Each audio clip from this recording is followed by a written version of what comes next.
ആദരണീയരെ, പ്രിയമുള്ള സുഹൃത്തുക്കളെ,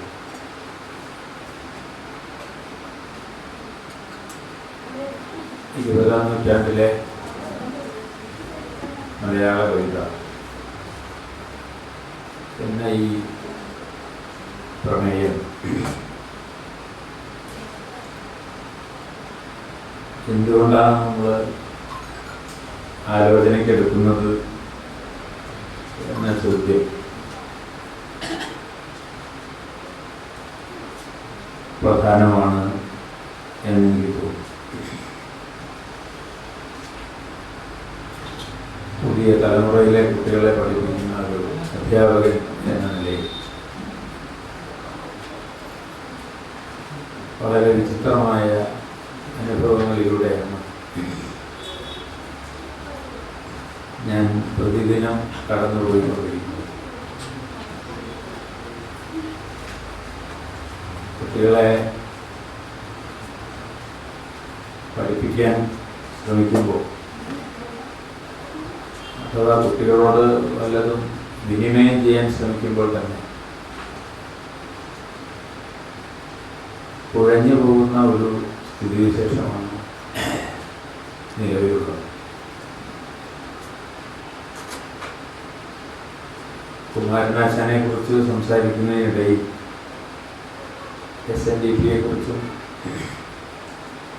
ശ്രീനാരായണ ഗുരുവിനെ കുറിച്ചും നാരായണ ഗുരുവിൻ്റെ ശിഷ്യരെ കുറിച്ചൊക്കെ പറയുന്ന കൂട്ടത്തിൽ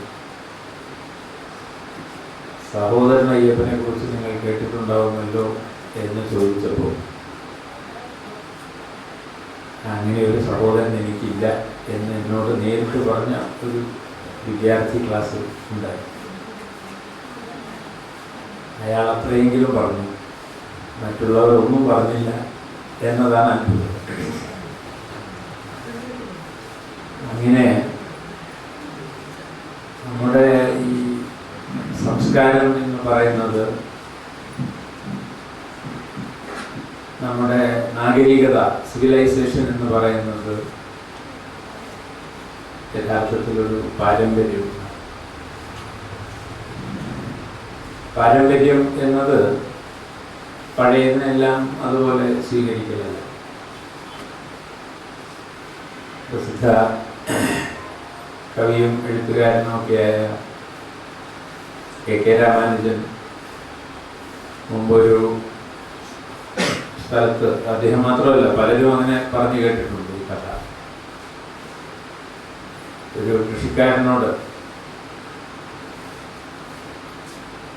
അയാളുടെ കയ്യിലുള്ള ഒരു അരിവാളിന് എത്ര കാലത്തെ പഴക്കമുണ്ട് എന്ന് ചോദിച്ചപ്പോൾ അദ്ദേഹം പറഞ്ഞു, ഇതിനൊരു 300-400 വർഷം പഴക്കമുള്ള അരിവാളാണിത്. അപ്പോൾ അദ്ദേഹം ചോദിച്ചു, 400 വർഷമായി നിങ്ങൾ എങ്ങനെയാണ് ഇത്ര പുത്തനായി ഈ ആയുധം സൂക്ഷിക്കുന്നത് എന്ന് ചോദിച്ചപ്പോൾ അദ്ദേഹം പറഞ്ഞു, ഇതിൻ്റെ പിടി കേടുവരുമ്പോൾ ഞങ്ങൾ പിടി മാറ്റാറുണ്ട്, അലക് കേടുവരുമ്പോൾ അലക് മാറ്റാറുണ്ട്, പക്ഷെ കത്തി പഴയതാണ് എന്ന് അയാൾ വിചാരിക്കുന്നു. ഇതാണ് പാരമ്പര്യം എന്ന് പറയുന്നത്. നമ്മുടെ കാലത്തിനനുസരിച്ച്, നമ്മുടെ സന്ദർഭങ്ങൾക്കനുസരിച്ച് അലകും പിടിയും മാറിയാലും മാറാത്ത എന്തോ ഒന്ന്, അഥവാ തുടരുന്ന മറ്റെന്തോ ഒന്ന്, ഒരാത്മാവ്, പക്ഷേ അതാണ് പാരമ്പര്യം അല്ലെങ്കിൽ നാഗരികത എന്ന് സാമാന്യമായി നാം പറയുന്നു.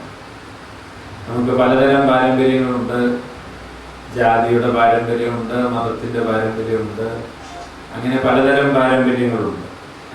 അത്തരം പല പാരമ്പര്യങ്ങളും നമ്മൾ വേർതിരിക്കുകയും അകറ്റി നിർത്തുകയും ചെയ്യുമ്പോൾ നമുക്കെല്ലാം പങ്കുവെക്കാൻ കഴിയുന്ന ആധുനികമായ, നാം വീണ്ടെടുത്ത, കണ്ടെടുത്ത ഏറ്റവും പ്രധാനപ്പെട്ട പാരമ്പര്യങ്ങളിലൊന്നാണ് സാഹിത്യം എന്ന് പറയുന്നത്. അതൊരു ആധുനിക പാരമ്പര്യമാണ്. ആധുനിക പാരമ്പര്യം എന്ന് പറയുമ്പോൾ അതിനകത്തൊരു വൈരുദ്ധ്യമുള്ളതായിട്ട് പലപ്പോഴും നമുക്ക് തോന്നും. കാരണം ആധുനികതയും പാരമ്പര്യവും വിപരീതങ്ങളാണ് എന്ന മട്ടിലാണ് പലപ്പോഴും നമ്മൾ മനസ്സിലാക്കാറുള്ളത്. എന്നാൽ പാരമ്പര്യം എന്ന് പറയുന്നത് ഒരു ഇൻവെൻഷനാണ്. അത് നമ്മൾ വീണ്ടെടുക്കുന്ന, കണ്ടെടുക്കുന്ന ഒന്നാണ്.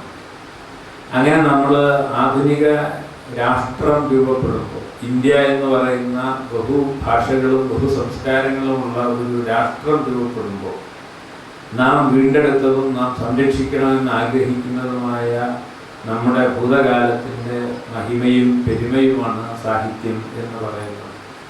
അതുകൊണ്ട് സാഹിത്യത്തിൻ്റെ ദൗത്യം ഒരു ആധുനിക സമൂഹത്തിൻ്റെ സ്വത്വബോധത്തിൻ്റെ ഭാഗമാണ് സാഹിത്യം എന്ന് പറയുന്നത്. അത് നമുക്ക് ഓരോ തലമുറയിൽ നിന്ന് അടുത്ത തലമുറയിലേക്ക് പകരേണ്ടതുണ്ട്. ആ അർത്ഥത്തിൽ 21-ാം നൂറ്റാണ്ടിൽ ജീവിക്കുന്ന നമ്മൾ 20-ാം നൂറ്റാണ്ടിൽ ഒരുപക്ഷെ അതിന് മുമ്പുള്ള കവികളെയും എഴുത്തുകാരെയും അവരുടെ ഭാവനാ ലോകത്തെയും ഒക്കെ പരിചയപ്പെടുകയും അതൊക്കെ ആയി നമ്മൾ വളരെയധികം അടുത്ത് പരിചയിക്കുകയും അവയിൽ നിന്നൊക്കെ പലതും നമ്മൾ സ്വാംശീകരിക്കുകയും ചെയ്യുമ്പോഴാണ് യഥാർത്ഥത്തിൽ നമ്മൾ ഒരു ആധുനിക മനുഷ്യനായി മാറുന്നത് എന്നതാണ് പ്രധാനം.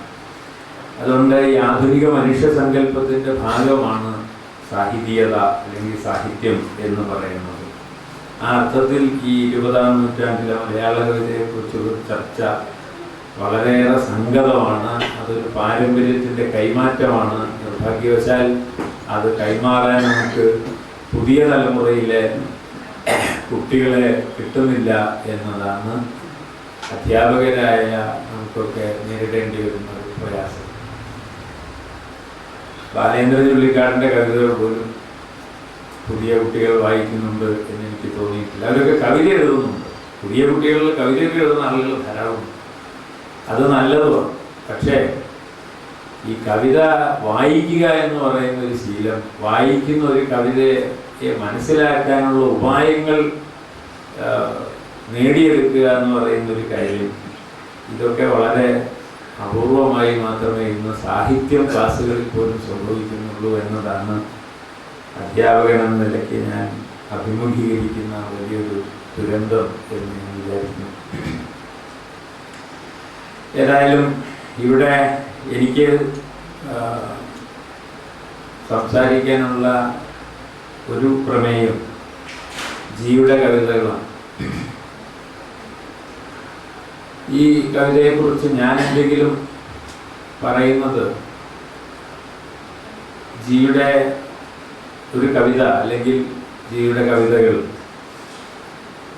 ഒരു വായനക്കാരൻ എന്ന നിലയ്ക്ക് ഞാനെങ്ങനെ വായിക്കുന്നു എന്നതിനെ നിങ്ങളുടെ മുന്നിൽ ആവിഷ്കരിക്കാനുള്ള ഒരു ശ്രമം മാത്രമാണ്. ഇതാണ് ജിയുടെ കവിത എന്നോ ഞാൻ പറയുന്നതാണ് ജിയുടെ കവിതയുടെ പൊരുളെന്നോ ഇക്കാലത്ത് നമുക്ക് അവകാശപ്പെടാനാവില്ല. കാരണം സാഹിത്യ പാഠത്തെക്കുറിച്ചുള്ള സങ്കല്പങ്ങളിൽ വലിയ മാറ്റം വന്നിട്ടുണ്ട്.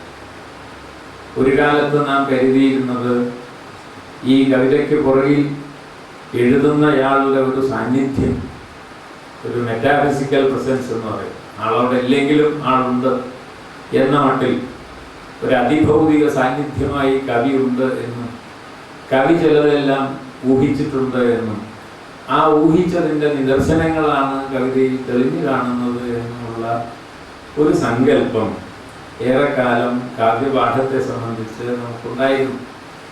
അതുകൊണ്ട് പലപ്പോഴും നമ്മൾ കവിതയെക്കുറിച്ച് പറയുന്നതിന് മുമ്പ് കവി ആരാണ് എന്ന് അന്വേഷിക്കുകയും കവി ജീവിച്ച കാലം ഏതാണെന്ന് അന്വേഷിക്കുകയും അദ്ദേഹത്തിൻ്റെ ജീവിതവുമായും അദ്ദേഹത്തിൻ്റെ ശീലങ്ങളുമായും അദ്ദേഹത്തിൻ്റെ മനസ്സുമായും ഒക്കെ ബന്ധിപ്പിച്ചുകൊണ്ട് കവിതയെ വ്യാഖ്യാനിക്കാനും വിശകലനം ചെയ്യാനും ഒക്കെ ശ്രമിച്ചിരുന്നു. എന്നാൽ ഇന്ന് നമ്മൾ കരുതുന്നത് പാഠം എന്ന് പറയുമ്പോൾ ആ പാഠം ഈ ശങ്കരക്കുറുപ്പിൻ്റെ ഒരു കവിത നമ്മൾ ഇന്ന് വായിക്കുമ്പോൾ അത് ഇന്നിൻ്റെ കവിതയാണെന്ന് നാം മനസ്സിലാക്കുകയും നാം നമ്മുടെ പരിതോവസ്ഥകളിൽ വെച്ച് നമ്മുടെ പരിസരങ്ങളിൽ വെച്ച് ആ കവിതയെ മനസ്സിലാക്കാൻ ശ്രമിക്കുകയും ആ കവിതയുടെ ആഭ്യന്തരമായ വഴികളിലൂടെ സഞ്ചരിക്കുകയുമാണ് വാസ്തവത്തിൽ ചെയ്യുന്നത്. ആ തരത്തിൽ കവിതയുടെ പാഠത്തെ തുറന്ന ഒരു പാഠമായി കാണുമ്പോൾ ആ പാഠത്തിലേക്ക് പ്രവേശിക്കാൻ പല വഴികളുണ്ട് എന്നും പല വഴികളിലൂടെ പ്രവേശിച്ച് പല വഴികളിലൂടെ ഇറങ്ങി വരാവുന്ന തുറന്ന ഒരു ഘടനയാണ് വാസ്തവത്തിൽ പാഠത്തിനുള്ളത് എന്നും നാം ഇന്ന് മനസ്സിലാക്കുന്നു. അതുകൊണ്ട് പാഠത്തെക്കുറിച്ചുള്ള ഏറ്റവും പ്രധാനപ്പെട്ട ഒരു മെറ്റഫർ, ഒരു രൂപകം, പാഠം ഒരു വല പോലെയാണ് എന്നാണ്. അതിനകത്ത് ധാരാളം വിടവുകളുണ്ട്. ആ വിടവുകൾ സൃഷ്ടിച്ചു വെക്കുന്നു എന്നതാണ് കവിയുടെ പ്രതിഭയുടെ ശേഷി എന്ന് പറയുന്നത്. അതുകൊണ്ട് പലപ്പോഴും കവി ഉദ്ദേശിച്ചതല്ല കവിതയിൽ നിന്ന് പുറത്തു വരുന്നത്. കവിയുടെ ഉദ്ദേശങ്ങളെയും അതിവർത്തിച്ച് കടന്നു പോകാനുള്ള ശേഷിയാണ് കാവ്യപാഠത്തിൻ്റെ ശേഷി എന്ന് പറയുന്നത്. അതുകൊണ്ട് കവി എന്തുദ്ദേശിച്ചു എന്നത് നമ്മളെ സംബന്ധിച്ചിടത്തോളം പ്രസക്തമല്ല. ഒരു ഈ അടുത്ത കാലത്ത് ഞാൻ നേരിട്ട് കണ്ട ഒരു തമാശ എന്താണെന്ന് വെച്ചാൽ, നമ്മുടെ പുതിയ കവികളിൽ ഏറ്റവും ശ്രദ്ധേയനായ കവിയാണ് രാമൻ. രാമൻ്റെ ഒരു കവിത മാതൃഭൂമി ആഴ്ചപ്പതിപ്പിൽ അച്ചടിച്ചു വന്നിരുന്നു. സാധാരണ കവികളൊക്കെ ഇതുപോലെ പല സ്ഥലത്തും അച്ചടിച്ചു വന്ന കവിതകൾ പിന്നീട് സമാഹരിച്ച് പുസ്തകമാക്കാറുണ്ട്. അങ്ങനെ പുസ്തകമാക്കിയപ്പോൾ അതിൽ ഒരു കവിതയിലെ അവസാനത്തെ 2 വരി ആവശ്യമില്ല, അച്ചടിച്ചതിന് ശേഷം രാമന് തോന്നി പുസ്തകമാക്കുമ്പോൾ അത് ആവശ്യമില്ല എന്ന് തോന്നി അദ്ദേഹം ആ 2 വരി ഉപേക്ഷിച്ചു. അങ്ങനെയാണ് പുസ്തകമാക്കിയത്. അങ്ങനെ ആ പുസ്തകം വില കൊടുത്ത് വാങ്ങിയ ഒരു ആസ്വാദകൻ മറ്റാരും അല്ല, നമ്മുടെ VK ശ്രീരാമനാണ്. VK ശ്രീരാമൻ ഈ പുസ്തകം വില കൊടുത്ത് വാങ്ങി. അദ്ദേഹം ആദ്യം നോക്കിയത് ഈ കവിതയും ആ കവിതയിൽ അവസാനത്തെ 2 വരിയുമാണ്. അത് കാണാനില്ല. അപ്പോൾ അയാൾ പുസ്തകം തിരിച്ചു കൊടുത്തിട്ട് പറഞ്ഞു, ഈ പുസ്തകം എനിക്ക് വേണ്ട, ഈ പുസ്തകത്തിലുള്ള ഈ കവിതയിൽ ഒരു 2 വരി അവസാനം ഉണ്ടായിരുന്നു, ഞാൻ അതുണ്ടാവുമെന്ന് കരുതിയാ വാങ്ങിയത്. അപ്പോൾ പ്രസാധകൻ കവിയെ വിളിച്ചു, കവിയോട് പറഞ്ഞു, ഇങ്ങനെ ഒരാൾ വന്ന് പറഞ്ഞല്ലോ, അതെന്താ ചെയ്യേണ്ടതെന്ന്. അത് വിട്ടുപോയതാണോ? അപ്പോൾ രാമൻ പറഞ്ഞു, അത് വിട്ടുപോയതല്ല, അത് പിന്നെ ഞാൻ ഒഴിവാക്കിയതാണ്. എന്നാൽ വായനക്കാരെ ആവശ്യപ്പെടുന്ന ആ 2 വരി ഉണ്ടെങ്കിലേ പുസ്തകം വാങ്ങൂ എന്നാണ്. അങ്ങനെ അവസാനം ആ പുസ്തകം വാങ്ങിയ ആളുകൾക്കോ ഇത് വേണം നിർബന്ധമുള്ള ആളുകൾക്കൊക്കെ കവി തൻ്റെ കൈപ്പടയിൽ പുസ്തകത്തിൽ എഴുതി കൊടുക്കുന്ന ഒരു സ്ഥിതിവിശേഷം ഉണ്ടായത് ഞാൻ നേരെ സാക്ഷിയാണ്. അപ്പോൾ എഴുതി കഴിഞ്ഞാൽ പിന്നെ ഈ കവിക്ക് അതിനകത്ത് യാതൊരു അധികാരവുമില്ല.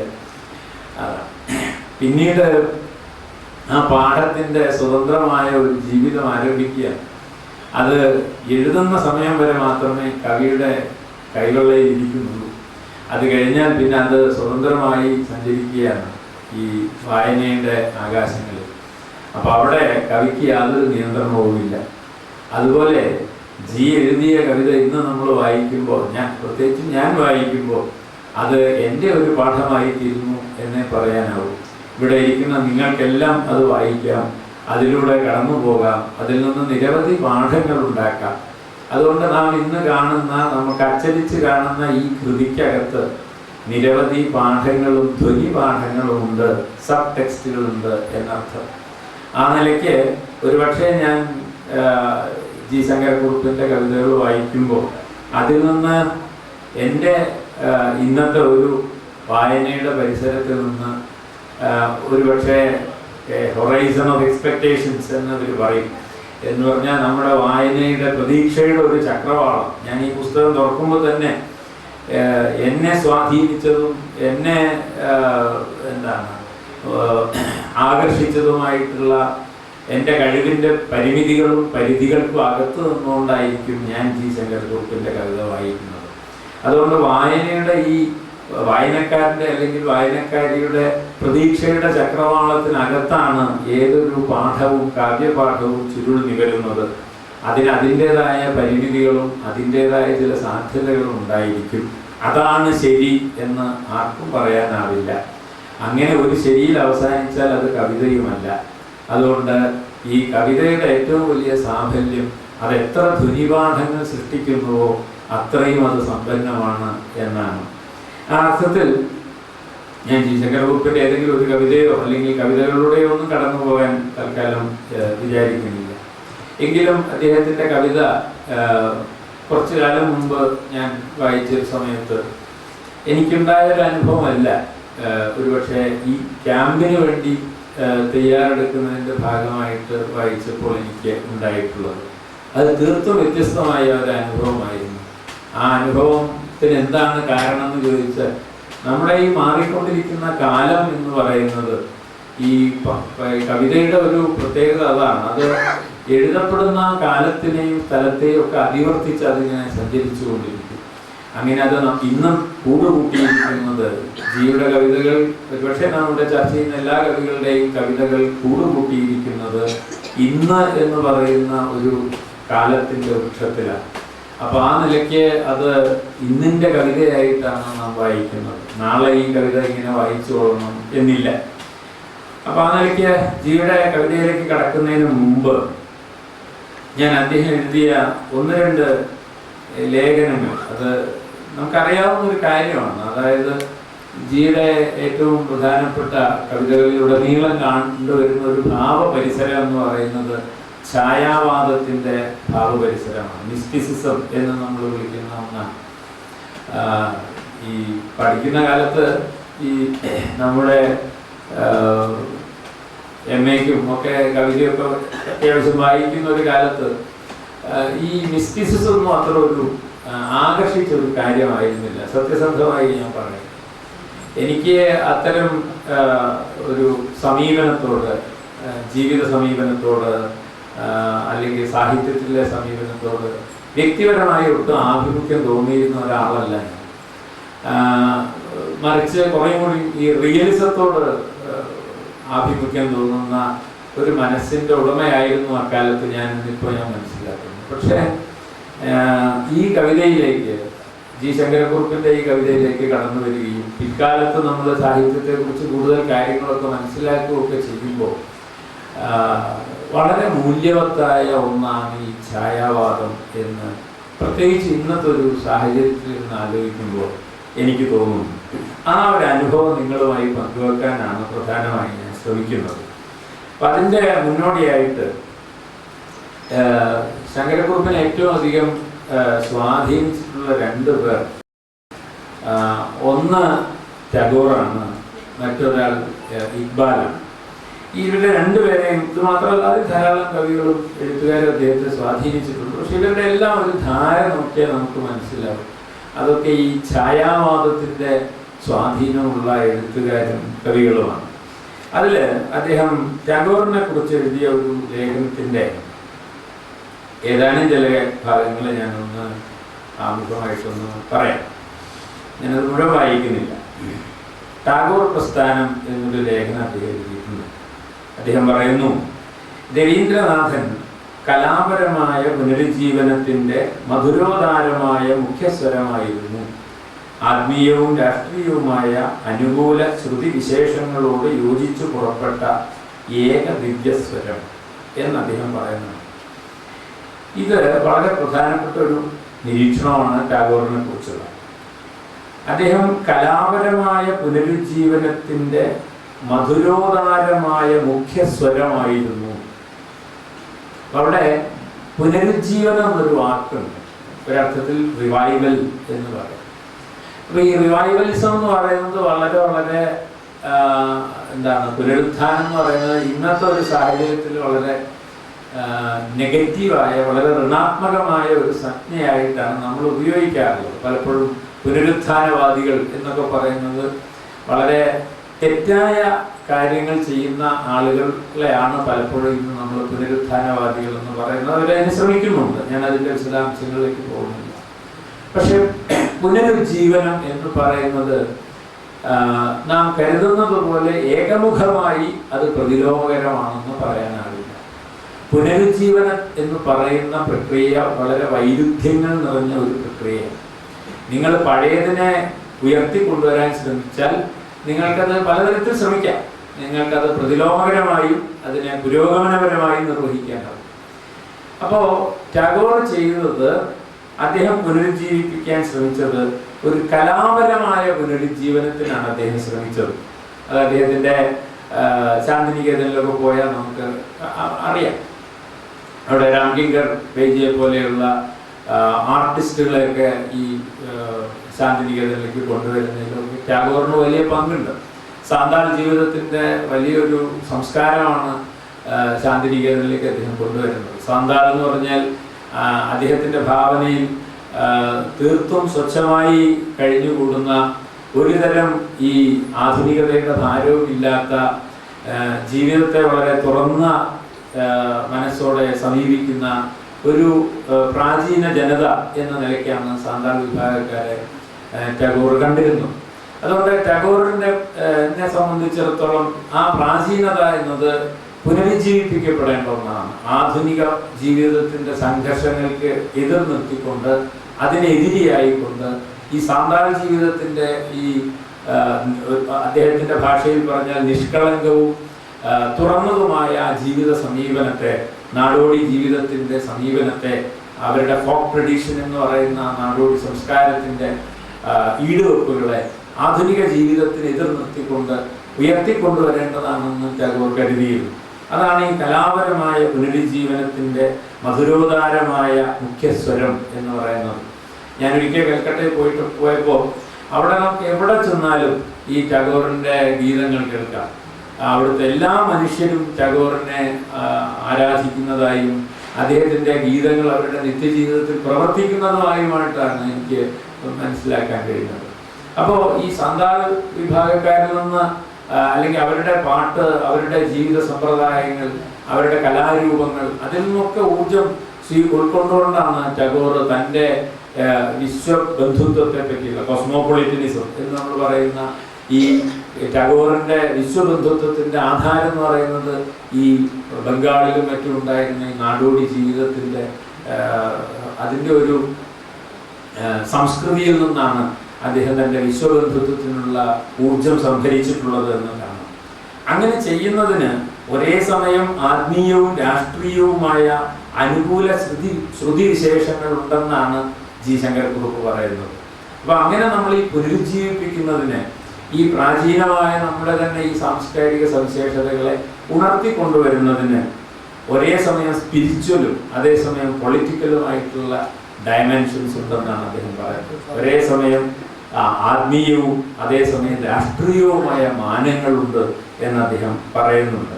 അപ്പൊ ഇത് വളരെ പ്രധാനമാണ്. പുനരുജ്ജീവനത്തിന്റെ ലക്ഷ്യം എന്തിനെയാണ് പുനരുജ്ജീവിപ്പിക്കേണ്ടത്? നിങ്ങളുടെ മതത്തിൻ്റെയോ ജാതിയുടെയോ നാം ഒരുപക്ഷെ മനുഷ്യത്വത്തിന് തന്നെ എതിരായി നിൽക്കുന്ന ഘടകങ്ങളെയോ അല്ല നമ്മൾ പുനരുദ്ധരിക്കേണ്ടത്. നാം പുനരുദ്ധരിക്കേണ്ടത് കലയുടെ പാരമ്പര്യത്തെയാണ്. ആ കലയുടെ പാരമ്പര്യത്തെ ഉദ്ധരിക്കുക വഴി അത് ഒരേ സമയം അത് രാഷ്ട്രീയവും ആത്മീയവുമായ ചില ലക്ഷ്യങ്ങൾ നിറവേറ്റുന്നുണ്ട് എന്ന ഒരാശയം അദ്ദേഹം ടാഗോറിൽ നിന്ന് സ്വീകരിക്കുന്നുണ്ട്. അഥവാ ടാഗോറിനെ മനസ്സിലാക്കാൻ വേണ്ടി അദ്ദേഹം ഉപയോഗിക്കുന്നുണ്ട്. മറ്റൊന്ന്, എല്ലാ കാര്യങ്ങളും പറയുന്നില്ല, വേറൊരു വാചകം, ചില വാചകങ്ങൾ മാത്രം ഉദ്ധരിക്കുന്നു. കേവലം ഭൗതികമായ ശക്തിയുടെ ഭാരത്താൽ തളർന്ന് ശ്വാസം മുട്ടിക്കിടക്കുന്ന മനുഷ്യാത്മാവിന്റെ യാതന അവർ രണ്ടുപേരും കണ്ടു. ഈ രണ്ടുപേർ എന്ന് പറയുന്ന ഒന്ന് മഹാത്മാഗാന്ധിയാണ്. അപ്പോൾ ഈ ടാഗോറും ഗാന്ധിയും അവർ രണ്ടുപേരും ഭൗതികമായ ശക്തിയുടെ ഭാരത്താൽ തളർന്ന് ശ്വാസം മുട്ടിക്കിടക്കുന്ന മനുഷ്യാത്മാവിന്റെ യാതന കണ്ടവരാണെന്ന് പറയുന്നത്. അപ്പൊ ഈ ഭൗതിക ജീവിതം എന്ന് പറഞ്ഞാൽ ഈ വെസ്റ്റേൺ മോഡേണിറ്റിയാണ്. ഈ പാശ്ചാത്യ ആധുനികതയുടെ ദുരിതങ്ങളാണ് ഇന്ത്യൻ സമൂഹം നേരിട്ടുകൊണ്ടിരിക്കുന്നത് എന്ന് പറയുന്ന ഒരു സങ്കല്പം ടാഗോറിലും ഗാന്ധിയിലും ഉണ്ടായിരുന്നു. അത് പിന്നീട് ലോകം തെളിയിച്ചു നമുക്കറിയാം. ഈ പാശ്ചാത്യ ആധുനികതയുടെ ആത്യന്തികമായ ഫലമാണ് 1945 മറ്റും നമ്മൾ നാഗസാക്കിയിലും ഹിരോഷിമയിലും ഒക്കെ കണ്ടത്. അങ്ങനെ ഈ ശാസ്ത്രം, സയൻസ് എന്ന് പറയുന്നതിൻ്റെ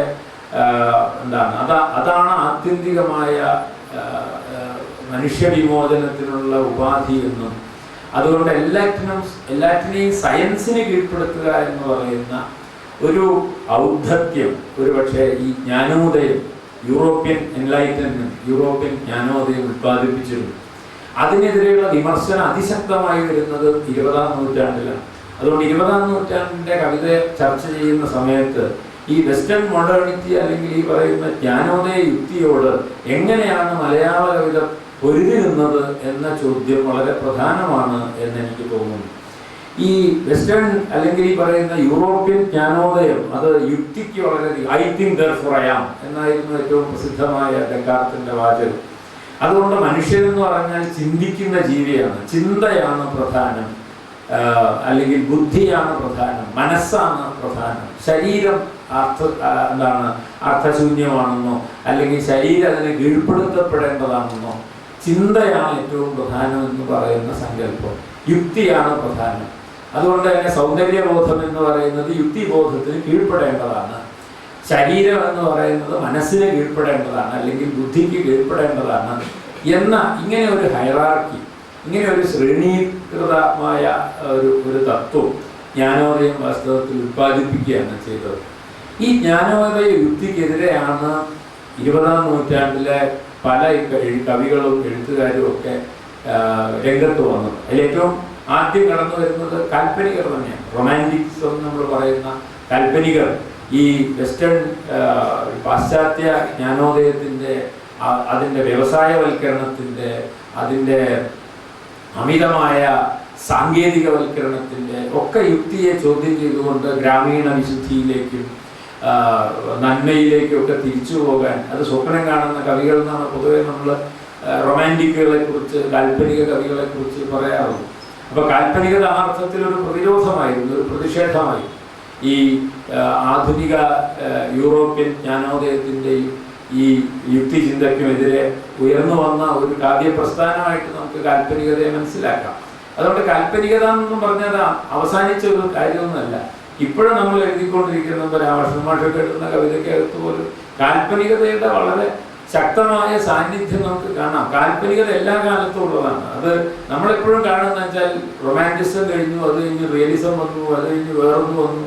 ഇങ്ങനെ ഈ സാഹിത്യ ചരിത്രം പറയുമ്പോൾ പലപ്പോഴും ആളുകൾ പറയാറുണ്ടല്ലോ, എന്താ ഈ എൻ ടി കൃഷ്ണവാര്യരെ കുറിച്ച് പറയുമ്പോൾ പറയും അത് അദ്ദേഹം കാൽപ്പനിക പ്രസ്ഥാനത്തിൻ്റെ അടിയിൽ പിന്നെ ബോംബ് വെച്ച പോലെ ബോംബ് വെച്ച ഒരു കവിയാണെന്ന് പറയും. അതിനെ തകർത്തു. കൊച്ചുതൊമ്മനാണ് നമ്മൾ വലിയൊരു ഉദാഹരണമായിട്ട് എപ്പോഴും പറയും. പക്ഷെ എൻ ടിയുടെ കവിതകളിലൂടെ സൂക്ഷ്മമായിട്ട് കടന്നുപോയാൽ കാൽപ്പനികതയുടെ ധാരാളം അംശങ്ങൾ നമുക്ക് കാണാൻ സാധിക്കും. അതുകൊണ്ട് ഒരു പ്രസ്ഥാനവും സാഹിത്യത്തിനകത്ത് എല്ലാ കാലത്തും കേട്ട് കുടിയൊഴിഞ്ഞു പോകുന്നില്ല. ഏതെങ്കിലും ഒരു പ്രസ്ഥാനത്തിൻ്റെ മാത്രം കവി എന്ന് നമുക്ക് ഒരാളെ വിളിക്കാനും സാധിക്കില്ല.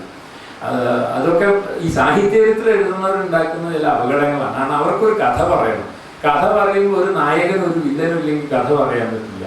അതുകൊണ്ട് കാൽപ്പനികതയെ വില്ലനും റിയലിസത്തെ നായകനുമാക്കാൻ വേണ്ടിയിട്ട് കാൽപ്പനികതയെ കൊന്നൊടുക്കിയിട്ടാണ് റിയലിസം അരങ്ങുവാണതെന്നും അങ്ങനെ എൻ വിയെ സ്ഥാപിക്കും. പക്ഷേ എൻ വിക്ക് ശേഷം വരുന്ന ഒരാളെ സ്ഥാപിക്കാൻ ശ്രമിക്കുമ്പോൾ നേരെ തിരിച്ച് വേറൊരു കഥ പറയും. അപ്പോൾ അത് സാഹിത്യ ചരിത്രത്തിൻ്റെ ബാധ്യതയാണ്, അത് സാഹിത്യത്തിൻ്റെ ബാധ്യതയല്ല. അപ്പോൾ അത് പിന്നെ വാസ്തവത്തിൽ വേറെ പല പരിമിതികൾക്കകത്ത് നിന്നുകൊണ്ടാണ് സാഹിത്യചരിത്രം ഉണ്ടാവുന്നത്. അപ്പം ഞാൻ പറഞ്ഞു വരുന്നത് ഈ അർത്ഥത്തിൽ ഈ വെസ്റ്റേൺ മോഡേണിറ്റിയുടെ ഈ ആധുനികമായിട്ടുള്ള പിന്നെ അല്ലെങ്കിൽ ഈ പാശ്ചാത്യ ആധുനികതയുടെ ഭാഗമായിട്ടാണ്, അല്ലെങ്കിൽ അതിനോടുള്ളൊരു പ്രതികരണം എന്നുള്ള നിലയ്ക്കാണ് ഗാന്ധി യഥാർത്ഥത്തിൽ രംഗത്ത് വരുന്നത്. ഗാന്ധിയെ നമ്മൾ ഇനി എത്രമാത്രം മനസ്സിലാക്കിയിട്ടുണ്ടെന്ന കാര്യം എനിക്ക് സംശയമാണ്. അദ്ദേഹം പതിയെ പതിയെ നമ്മളെ രാഷ്ട്രീയത്തിൽ നിന്ന് തന്നെ കുടിയിറങ്ങി പോയിക്കൊണ്ടിരിക്കുകയാണ്. ഗാന്ധിയും നെഹ്റുവും ഒക്കെ ഇല്ലാണ്ടാവുന്ന ഒരു ഇന്ത്യൻ ദേശരാഷ്ട്ര സങ്കല്പത്തിലേക്കാണ് നമ്മൾ പോയിക്കൊണ്ടിരിക്കുന്നത്. പക്ഷേ ഗാന്ധി വാസ്തവത്തിൽ ബ്രിട്ടീഷുകാർക്കെതിരെയുള്ള ഒരു സമരം നയിച്ച ഒരു രാഷ്ട്രീയ നേതാവായിരുന്നില്ല. അദ്ദേഹം കുടിയൊഴിക്കാൻ ശ്രമിച്ചത് ഈ വെസ്റ്റേൺ ആധുനികതയുടെ അല്ലെങ്കിൽ ഈ പാശ്ചാത്യ ആധുനികതയുടെ യുക്തികളെയും അതിൻ്റെ ജീവിത രൂപങ്ങളെയും തന്നെ കുടിയിറക്കാൻ ശ്രമിച്ച ഒരാളാണ് ഗാന്ധി. അതുകൊണ്ടാണ് അദ്ദേഹം പറഞ്ഞത്, അവരെ അധികാരത്തിൽ നിന്ന് പോയതുകൊണ്ടൊന്നും നമുക്ക് സ്വാതന്ത്ര്യം കിട്ടില്ല. സ്വാതന്ത്ര്യം കിട്ടണമെങ്കിൽ അവർ മനസ്സിൽ നിന്നാണ് കുടിയൊഴിയേണ്ടത്. ഗാന്ധി പറഞ്ഞ കാര്യം എത്ര ശരിയാണെന്ന് നമ്മൾ നമ്മുടെ ചുറ്റും നോക്കിയാൽ നമുക്ക് മനസ്സിലാവും. നമ്മൾ ഭാരതീയതയെ പറ്റിയൊക്കെ വലിയ വലിയ വായിൽ സംസാരിച്ചുകൊണ്ടിരിക്കുകയാണ് ഇപ്പോൾ. പക്ഷേ നമ്മുടെ കുട്ടികളെ ഈ കേരളത്തിലെ പ്രൈമറി സ്കൂളുകളിൽ നിങ്ങൾ പോയി നോക്കിയിട്ടുണ്ടെങ്കിൽ എത്ര സ്കൂളുകളിൽ മലയാളം പഠിപ്പിക്കുന്നുണ്ട് എന്ന കാര്യം നിങ്ങളൊന്ന് അന്വേഷിച്ചു. ഞാൻ പഠിച്ചത്, എൻ്റെ അച്ഛൻ 10-38 കൊല്ലം പഠിപ്പിച്ചതും കൊളക്കാട്ടുചാലി ALP സ്കൂൾ എന്ന് പറയുന്ന ഒരു നാട്ടിലെ സ്കൂളിലാണ്. അവിടെ മലയാളത്തിലാണ് ഞങ്ങളൊക്കെ പഠിച്ചത്. എൻ്റെ അച്ഛൻ പഠിപ്പിച്ചത് മലയാളം മീഡിയത്തിലാണ്. ഇപ്പോൾ അച്ഛൻ്റെ അനുസ്മരണത്തിൻ്റെ ഭാഗമായിട്ട് ഞാൻ അവിടെ ആ സ്കൂളിൽ ചില കാര്യങ്ങൾ ചെയ്യാറുണ്ട്. ഇപ്പോൾ കഴിഞ്ഞ ഒരു 5-10 കൊല്ലമായിട്ട് ആ സ്കൂളിൽ ഓരോ വർഷവും ഓരോ ഇംഗ്ലീഷ് മീഡിയം കൂടി വന്നു. ഇപ്പോൾ ഈ വേണ്ടത്ര ഈ പഠിക്കാൻ ബുദ്ധിമുട്ടുള്ള ചില കുട്ടികൾ എന്ന് പറഞ്ഞാൽ ഈ ചില തരത്തിലുള്ള പഠന വൈകല്യം നമ്മൾ പറയണത്, അങ്ങനെ പറയുന്നത് പറഞ്ഞു. ഏതായാലും അത്തരം ചില കുട്ടികൾ വീട്ടിൽ പിന്നെ വേറൊരു നിവൃത്തിയില്ലാത്ത ചില ഒരു 10-25 കുട്ടികൾക്ക് പഠിക്കാനുള്ളതാണ് മലയാളം. ബാക്കിയുള്ള എല്ലാ ഡിവിഷനും ഇംഗ്ലീഷ് മീഡിയമാണ്. ആ രാജ്യത്ത് നിന്നിട്ടാണ് നമ്മൾ ഭാരതീയതയെ പറ്റിയും ഒക്കെ സംസാരിച്ചുകൊണ്ടിരിക്കുന്നത് നമ്മൾ മനസ്സിലാക്കും. അപ്പോൾ അത്രമാത്രം നമ്മൾ കോളനൈസ്ഡാണ്. നമ്മുടെ മനസ്സ് അത്രമാത്രം കോളനിവൽക്കരിക്കപ്പെട്ടിരിക്കുന്നു എന്നുള്ളതാണ് യാഥാർത്ഥ്യം. അപ്പോൾ അങ്ങനെ കോളനിവൽക്കരിക്കപ്പെട്ട പ്രജകളെ എങ്ങനെ സ്വാതന്ത്ര്യത്തിലേക്ക് കൈപിടിച്ച് കൊണ്ടുവരാമെന്ന് ആലോചിച്ച മഹാനുഭാവന്മാരിൽ രണ്ടാളുകളാണ് ടാഗോറും ഗാന്ധിയും.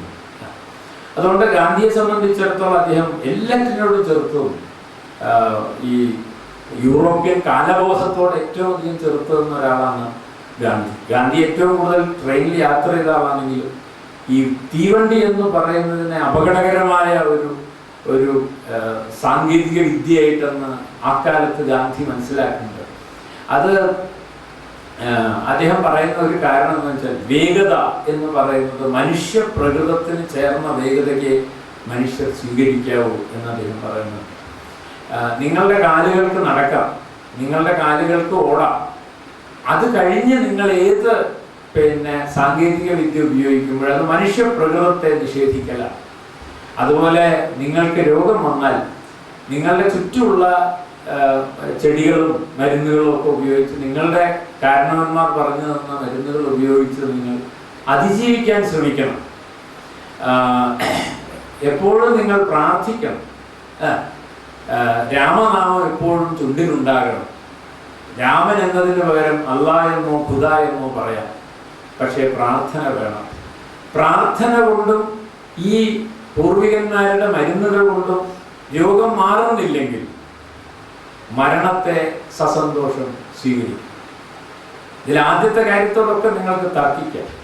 പക്ഷെ അവസാനത്തെ വാചകത്തിൽ ഒരു പ്രധാനപ്പെട്ട ദർശനമുണ്ടെന്നാണ് ഞാൻ വിചാരിക്കുന്നത്. മരണത്തെ സസന്തോഷം സ്വീകരിക്കണം എന്നാണ്.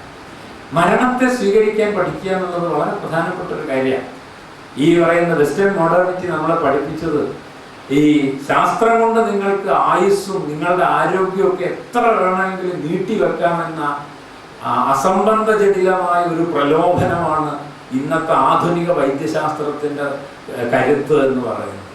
അതുകൊണ്ട് നമ്മൾ പോകുന്ന വഴിയിലൊക്കെ കാണാം, ഞാൻ കരൾ മാറ്റിവെച്ചു, നിങ്ങളോ എന്ന മട്ടിലുള്ള പരസ്യവാചകങ്ങളാണ് നമ്മൾ കണ്ടുകൊണ്ടിരിക്കുന്നത്. സൂപ്പർ.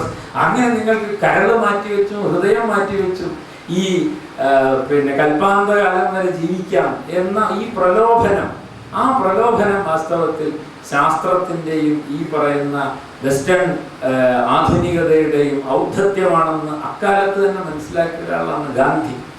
അതുകൊണ്ട് ഗാന്ധിയും ഈ ടാഗോറും എല്ലാം ചെയ്യാൻ ശ്രമിക്കുന്നത് എങ്ങനെ നമുക്ക് നമ്മുടെ വേരുകളിലേക്ക്, നമ്മുടെ മനുഷ്യൻ എന്ന് പറയുന്ന ഒരു ജീവി ധാരാളം പരിമിതികളുള്ള ഒരു ജീവിയാണ് എന്ന് മനസ്സിലാക്കുകയും അങ്ങനെ വളരെ ആന്ത്രോപോസെൻട്രിക് ആയ മനുഷ്യകേന്ദ്രിതമായ ദർശനത്തിന് പകരം യഥാർത്ഥത്തിൽ ഈ പറയുന്ന പ്രപഞ്ചത്തിൽ എല്ലാ ജീവികൾക്കൊപ്പം ജീവിക്കുന്ന ഒരു നെറ്റ്വർക്കിനകത്തുള്ള ഒരു കണ്ണിയായി മനുഷ്യനെ സ്വയം സ്ഥാപിക്കുകയും ചെയ്തുകൊണ്ട് എങ്ങനെ ലാളിത്യത്തിലേക്ക്, എങ്ങനെ ഈ അമിതമായ അഹങ്കാരത്തെ കുടഞ്ഞു കളഞ്ഞ മനുഷ്യ പ്രകൃതത്തിലേക്ക് തിരിച്ചു വരാം എന്നാലോചിച്ച രണ്ട് മനുഷ്യരാണ് ടാഗോറും ഗാന്ധിയും എന്നാണ് ജി ശങ്കരക്കുറുപ്പ് പറയുന്നത്. അതാണ് കേവലം ഭൗതികമായ ശക്തിയുടെ ഭാരത്താൽ തളർന്ന് ശ്വാസം മുട്ടിക്കിടക്കുന്ന ആ ശ്വാസം മുട്ടലിനെ പറ്റിയാണ് ഞാൻ ഈ പറഞ്ഞത്.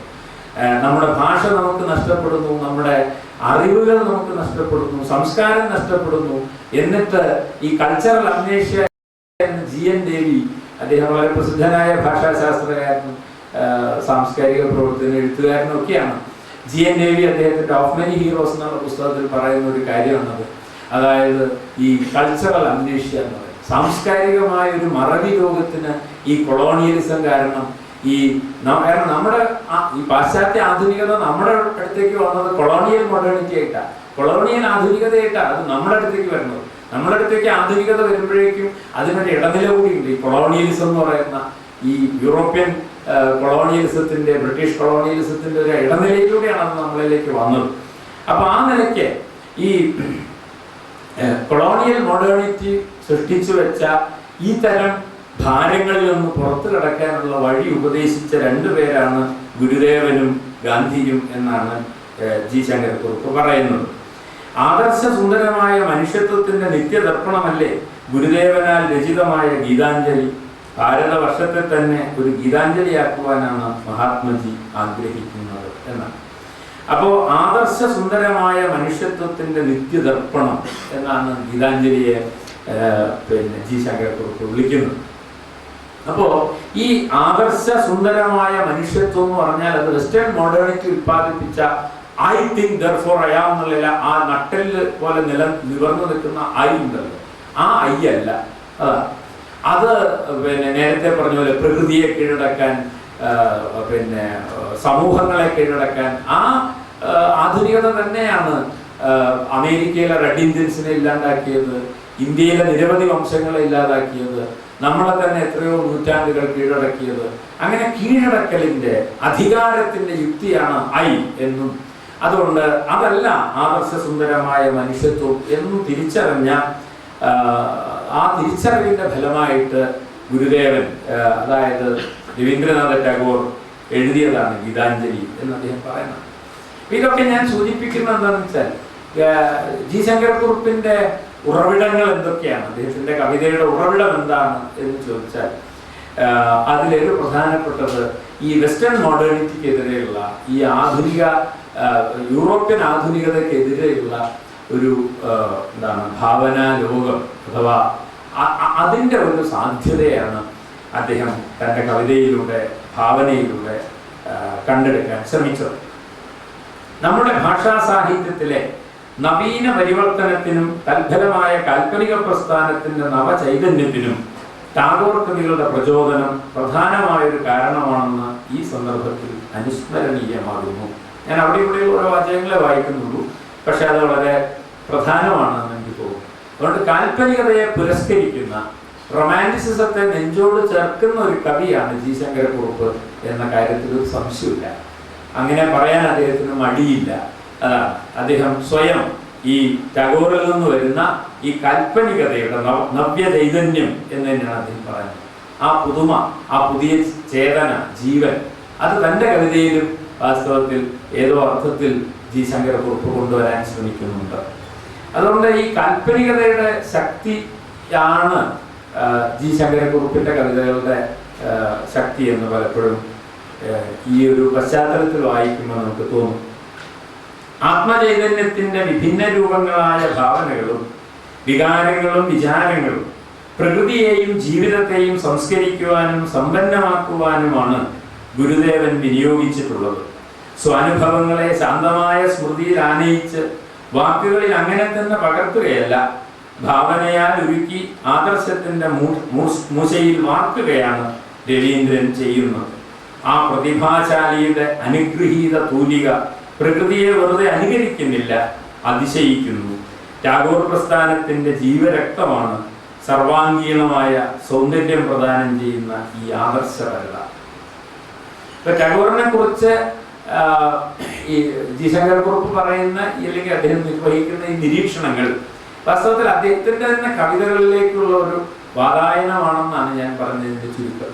അതുകൊണ്ട് ജി ശങ്കരക്കുറുപ്പിന്റെ കവിതകളിലേക്ക് പ്രവേശിക്കാൻ നമ്മളെ വളരെയധികം സഹായിക്കുന്നതാണ് അദ്ദേഹത്തിന്റെ ഗദ്യലേഖനങ്ങൾ. അതുകൊണ്ട് ജി ശങ്കരക്കുറുപ്പിനെ പഠിക്കാൻ ആഗ്രഹിക്കുന്ന ആളുകൾക്ക് മറ്റെവിടെയെങ്കിലും വ്യാഖ്യാനങ്ങൾ തിരഞ്ഞു പോകേണ്ടതില്ല. ആ കവി എങ്ങനെയാണ് കവിതയെയും ഭാഷയെയും രാഷ്ട്രീയത്തെയും ജീവിതത്തെയും ഒക്കെ കണ്ടതെന്നറിയാൻ അദ്ദേഹത്തിന്റെ തന്നെ ഗദ്യലേഖനങ്ങൾ പലതും സഹായിക്കും എന്നാണ് ഞാൻ പറഞ്ഞതിന്റെ ചുരുക്കം. അപ്പൊ ആത്മചൈതന്യത്തിന്റെ വിഭിന്ന രൂപങ്ങളായ ഭാവനകളും വികാരങ്ങളും വിചാരങ്ങളും പ്രകൃതിയെയും ജീവിതത്തെയും സംസ്കരിക്കാനും സമ്പന്നമാക്കുവാനും. അപ്പോൾ ഭാവന, വികാരം, വിചാരം ഇതെല്ലാം ചേർന്ന് പ്രകൃതിയെയും ജീവിതത്തെയും സംസ്കരിക്കാനും സമ്പന്നമാക്കാനുമാണ് അദ്ദേഹം, അതായത് ടാഗോർ നമ്മളോട് പറയുന്നത് എന്ന് പറഞ്ഞു. മറ്റൊന്ന്, സ്വാനുഭവങ്ങളെ ശാന്തമായ സ്മൃതിയിൽ ആനയിച്ച് വാക്കുകളിൽ അങ്ങനെ തന്നെ പകർത്തുകയല്ല, മറിച്ച് അത് റൊമാൻറ്റിക് കവികൾ ചെയ്തിരുന്ന ഈ നമ്മുടെ ഏകാന്തതയിൽ നമ്മൾ അനുസ്മരിക്കുന്ന പിന്നെ ഓർമ്മകളാണ് ഈ പലപ്പോഴും കാൽപ്പനിക കവികളുടെ കവിതയുടെ ഉറവിടം നമുക്കറിയാം.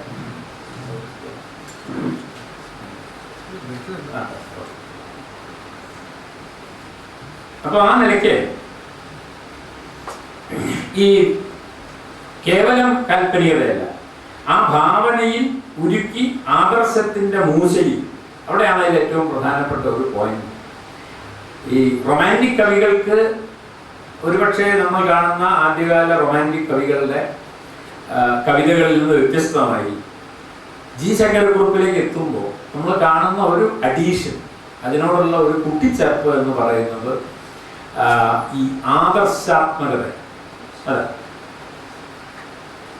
അപ്പോ ഞാൻ നേരത്തെ ഈ അരിവാളിന്റെ കഥ പറഞ്ഞ പോലെ നമ്മളൊരു പാരമ്പര്യം സ്വീകരിക്കുമ്പോൾ ആ പാരമ്പര്യത്തിൽ വേണ്ടത് സ്വീകരിക്കുകയും പുതിയ കാലത്തിന് വേണ്ടത് ഇതിലത് കൂട്ടിച്ചേർക്കുകയും ഒക്കെ ചെയ്യുകയാണ് ചെയ്യുന്നതെന്ന് ഞാൻ പറഞ്ഞു.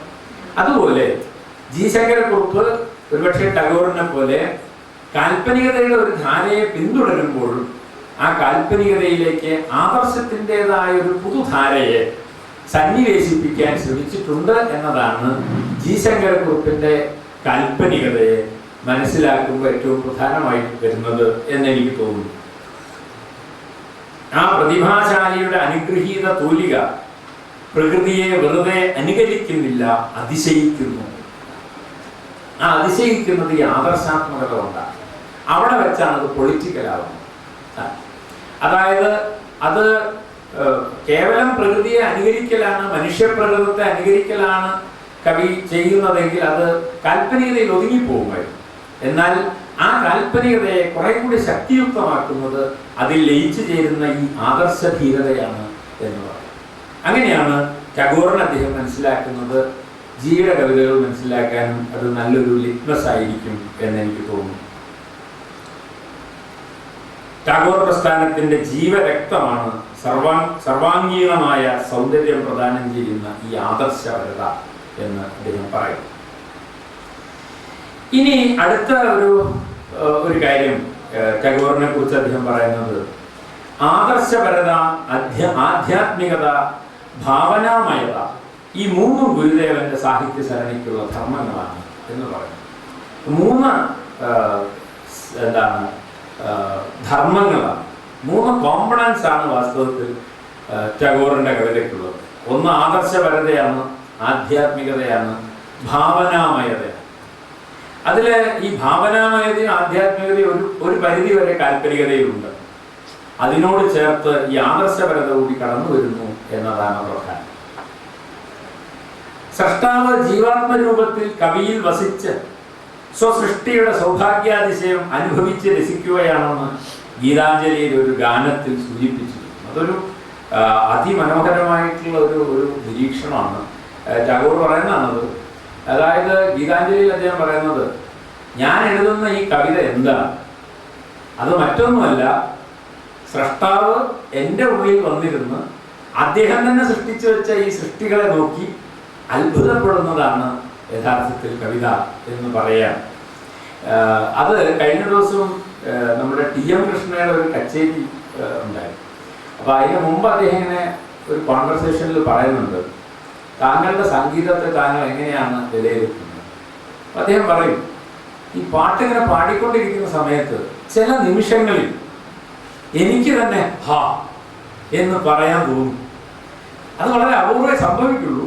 പക്ഷെ പാട്ട് പാടുന്നതിനിൽ എനിക്ക് തന്നെ ആ പാട്ട് നോക്കി ഹാ എന്ന് പറയാൻ തോന്നുന്ന ഒരു നിമിഷം.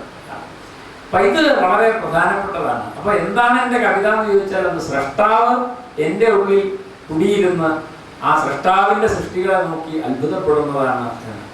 ഇതാണ് നാരായണഗുരു പറഞ്ഞത്, നീയല്ലോ സൃഷ്ടിയും സൃഷ്ടാവായതും സൃഷ്ടിജാലവും നീയല്ലോ, ദൈവമേ സൃഷ്ടിക്കുള്ള സാമഗ്രിയായതും നീയല്ലോ, മായയും മായാവിയും മായാവിനോദനും നീയല്ലോ, മായയെ നീക്കി സായുജ്യം നൽകും ആര്യനും എന്ന് പറയുന്ന. അപ്പൊ ഇതൊരു പ്രധാനപ്പെട്ട ഒരു സങ്കല്പമാണ് ഇന്ത്യൻ സ്പിരിച്വാലിറ്റിക്കകത്തുള്ളത്. അതായത് ഒന്നും തമ്മിൽ വേർതിരിവില്ല. സൃഷ്ടികർമ്മത്തിന് ഉപയോഗിക്കുന്ന വസ്തുവും സൃഷ്ടിയും സൃഷ്ടാവും തമ്മിലൊന്നും ഒരു വ്യത്യാസവും ഇല്ലാത്ത ഈ ഏകാത്മകത, ഈ ഹോമോജിനിറ്റി എന്ന് പറയുന്നത് യഥാർത്ഥത്തിൽ ഇന്ത്യൻ സ്പിരിച്വാലിറ്റിയുടെ ഒരു സവിശേഷതയാണ്.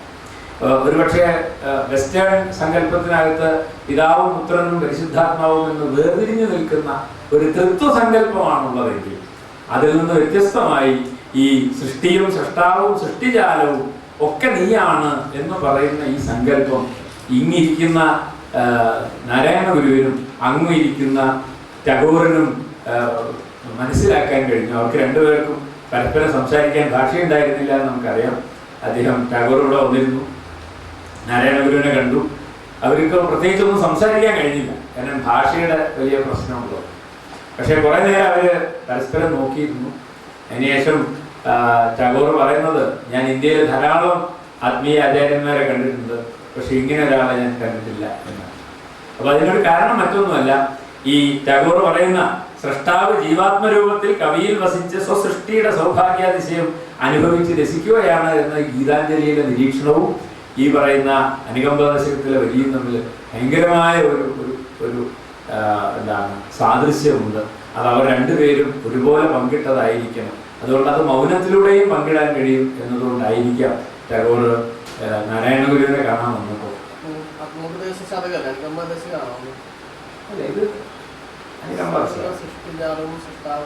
അല്ല, അത് ഇതിലല്ല, ആത്മോപദേശകല്ല,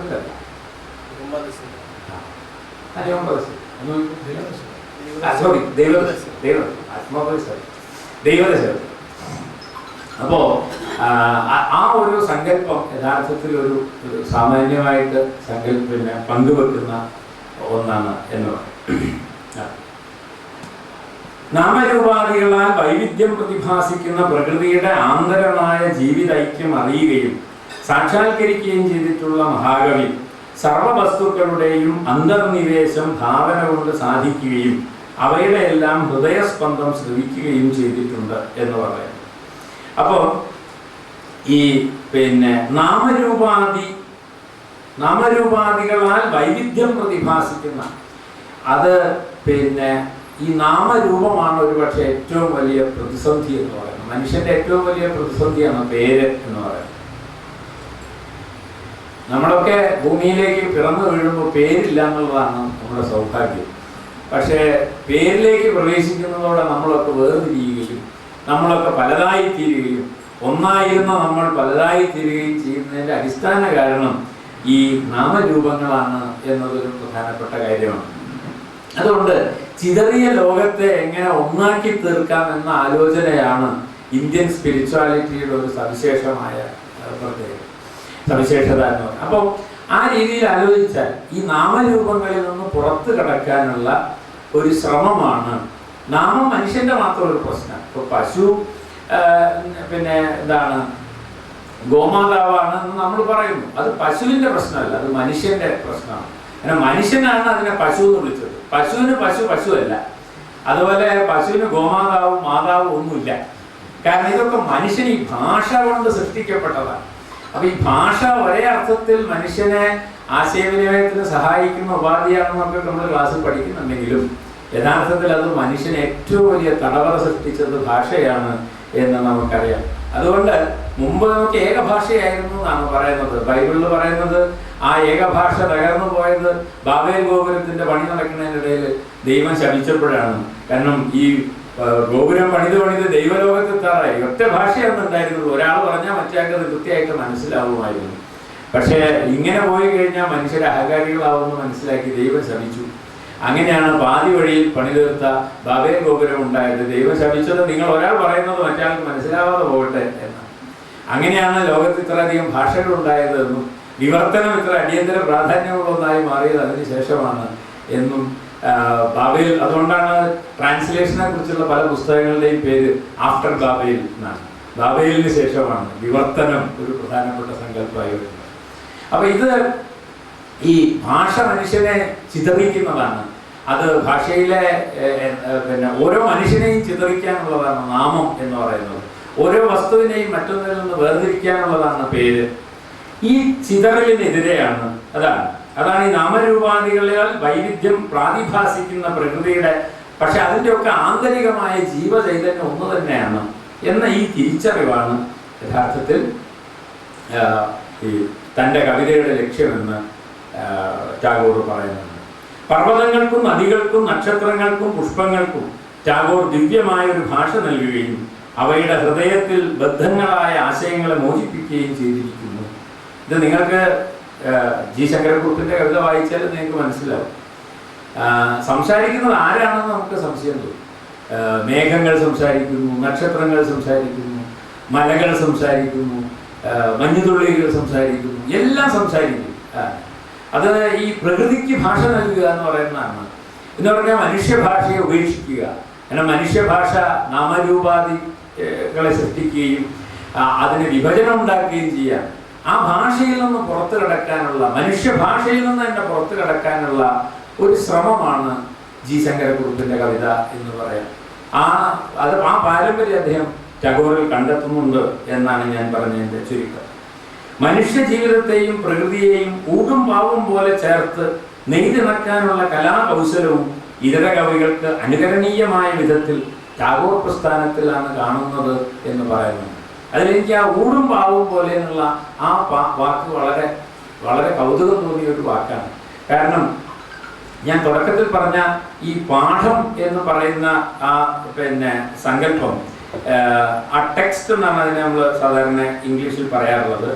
ഈ ടെക്സ്റ്റ് എന്ന് പറയുന്ന ആ വാക്ക്, ഈ ടെക്സ്റ്റം എന്നുള്ള ആ പഴയ ലാറ്റിൻ വാക്കിൽ നിന്ന് വരുന്നത് ഈ നെയ്ത്ത് എന്നുള്ള ഒരു സങ്കല്പത്തിൽ നിന്നാണ്. അപ്പം ഈ ഊടും പാവുമാണല്ലോ നെയ്ത്തിൻ്റെ ആധാരം. അതാണ് ടെക്സ്ചർ, ടെക്സ്റ്റൈൽസ്, ടെക്സ്റ്റ്, ഇതൊക്കെ ഒരേ വാക്കിൽ നിന്ന് വരുന്നതാണ്. അപ്പോൾ എന്താണ് പാഠം എന്ന് ചോദിച്ചാൽ അത് നെയ്തെടുക്കുന്നതാണ്. നമ്മളെ സംബന്ധിച്ചിടത്തോളം അത് ഭാഷയിൽ നെയ്തെടുക്കുന്നതാണ് നാം പറയുന്ന പാഠം എന്ന് പറയുന്നത്. ഭാഷയുടെ ഊടും പാവുമാണ് അതിലുള്ളത്. എന്നാൽ ടാഗോറിനെ കുറിച്ച് പറയുമ്പോൾ മനുഷ്യ ജീവിതത്തെയും പ്രകൃതിയെയും ഊടും പാവും പോലെ. അതുകൊണ്ട് ടാഗോറിന്റെ ടെക്സ്റ്റ് എന്ന് പറയുന്നത് മനുഷ്യലോകം മാത്രമല്ല, പ്രകൃതിയുടെയും കൂടി ഊടും പാവും അതിനകത്ത് കലർന്നു വരുന്നുണ്ട്. അങ്ങനെ ഒരു പുതിയ ടെക്സ്റ്റലൈസേഷനാണ് കവിത. അത് മനുഷ്യഭാഷയെ നിരാകരിക്കുന്നു, അത് പ്രകൃതിയെയും മനുഷ്യനെയും ഊടും പാവും പോലെ നെയ്ത് ഒരു പുതിയ പാഠം ഉണ്ടാക്കാൻ ശ്രമിക്കുന്നു. ഇത്രയും കാര്യങ്ങൾ ഒരുപക്ഷെ നമുക്ക് ടാഗോറിനെ കുറിച്ച് ജി പറയുന്ന കാര്യങ്ങൾ നമ്മളെ സംബന്ധിച്ചിടത്തോളം പ്രധാനമാണ് അദ്ദേഹത്തിൻ്റെ കവിതകൾ മനസ്സിലാക്കുമ്പോൾ ഞാൻ വിചാരിക്കുന്നു.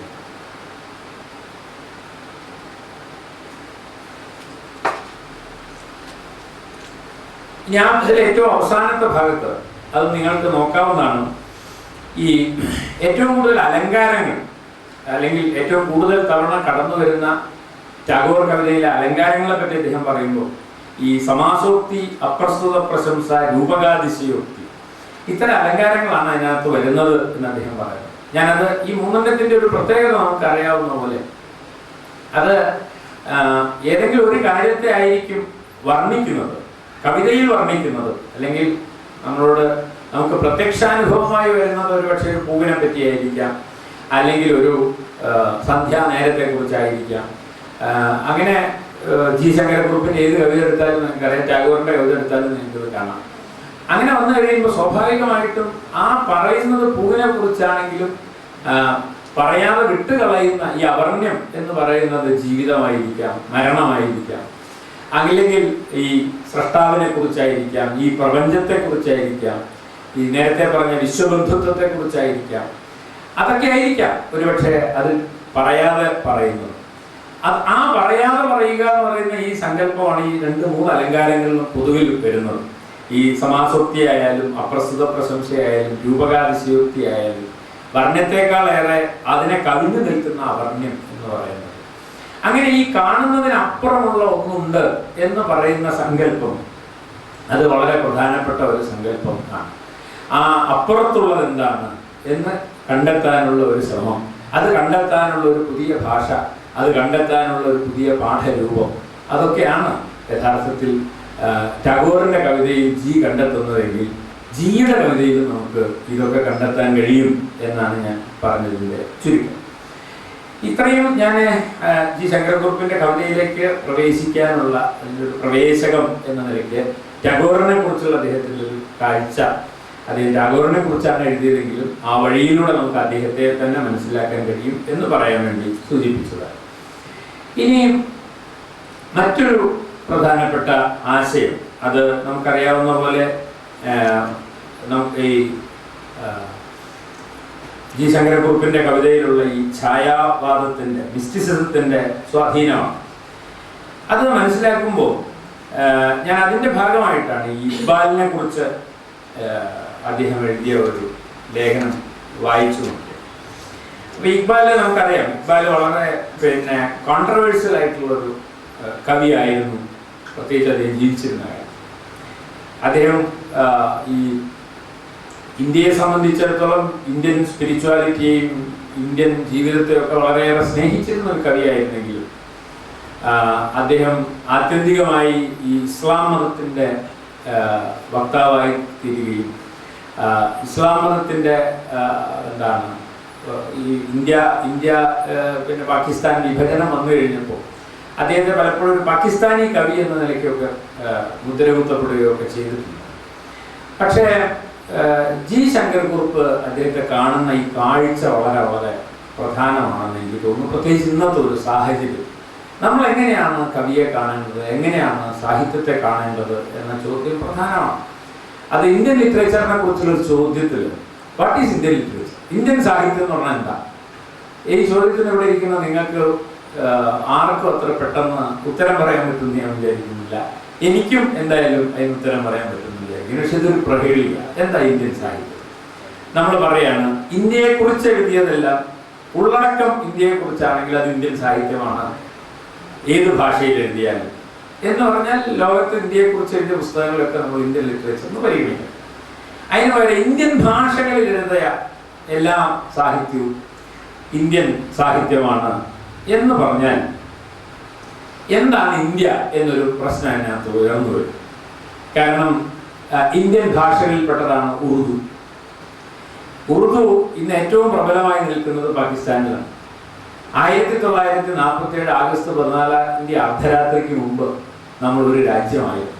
അപ്പോൾ സാഹിത്യ ചരിത്രം എഴുതുമ്പോൾ, നിങ്ങൾ ഇന്ത്യൻ സാഹിത്യത്തിൻ്റെ ചരിത്രം എഴുതുമ്പോൾ ഈ ആഗസ്റ്റ് 14 അർദ്ധരാത്രിക്ക് മുമ്പ് പാകിസ്ഥാനിൽ കറാച്ചിയിൽ ഇരുന്ന് എഴുതിയ കവിതകൾ നിങ്ങൾ ഇന്ത്യൻ സാഹിത്യത്തിൻ്റെ ഭാഗമായി പരിഗണിക്കുമോ എന്ന ചോദ്യം അതിനിർണായകമായൊരു ചോദ്യമാണ്. അതാണ്. അതുപോലെ ഇന്ത്യൻ ജീവിതത്തെക്കുറിച്ച് ഇംഗ്ലീഷിൽ എഴുതുന്ന സാഹിത്യം, അരുന്ധതി റോയുടെ ഗോഡ് ഓഫ് സ്മോൾ തിങ്സ് എന്ന് പറയുന്ന നോവലിനെ നിങ്ങൾ ഇന്ത്യൻ സാഹിത്യമായി പരിഗണിക്കുമോ, ഇംഗ്ലീഷ് സാഹിത്യമായി പരിഗണിക്കുമോ എന്ന ചോദ്യം പ്രധാനമാണ്.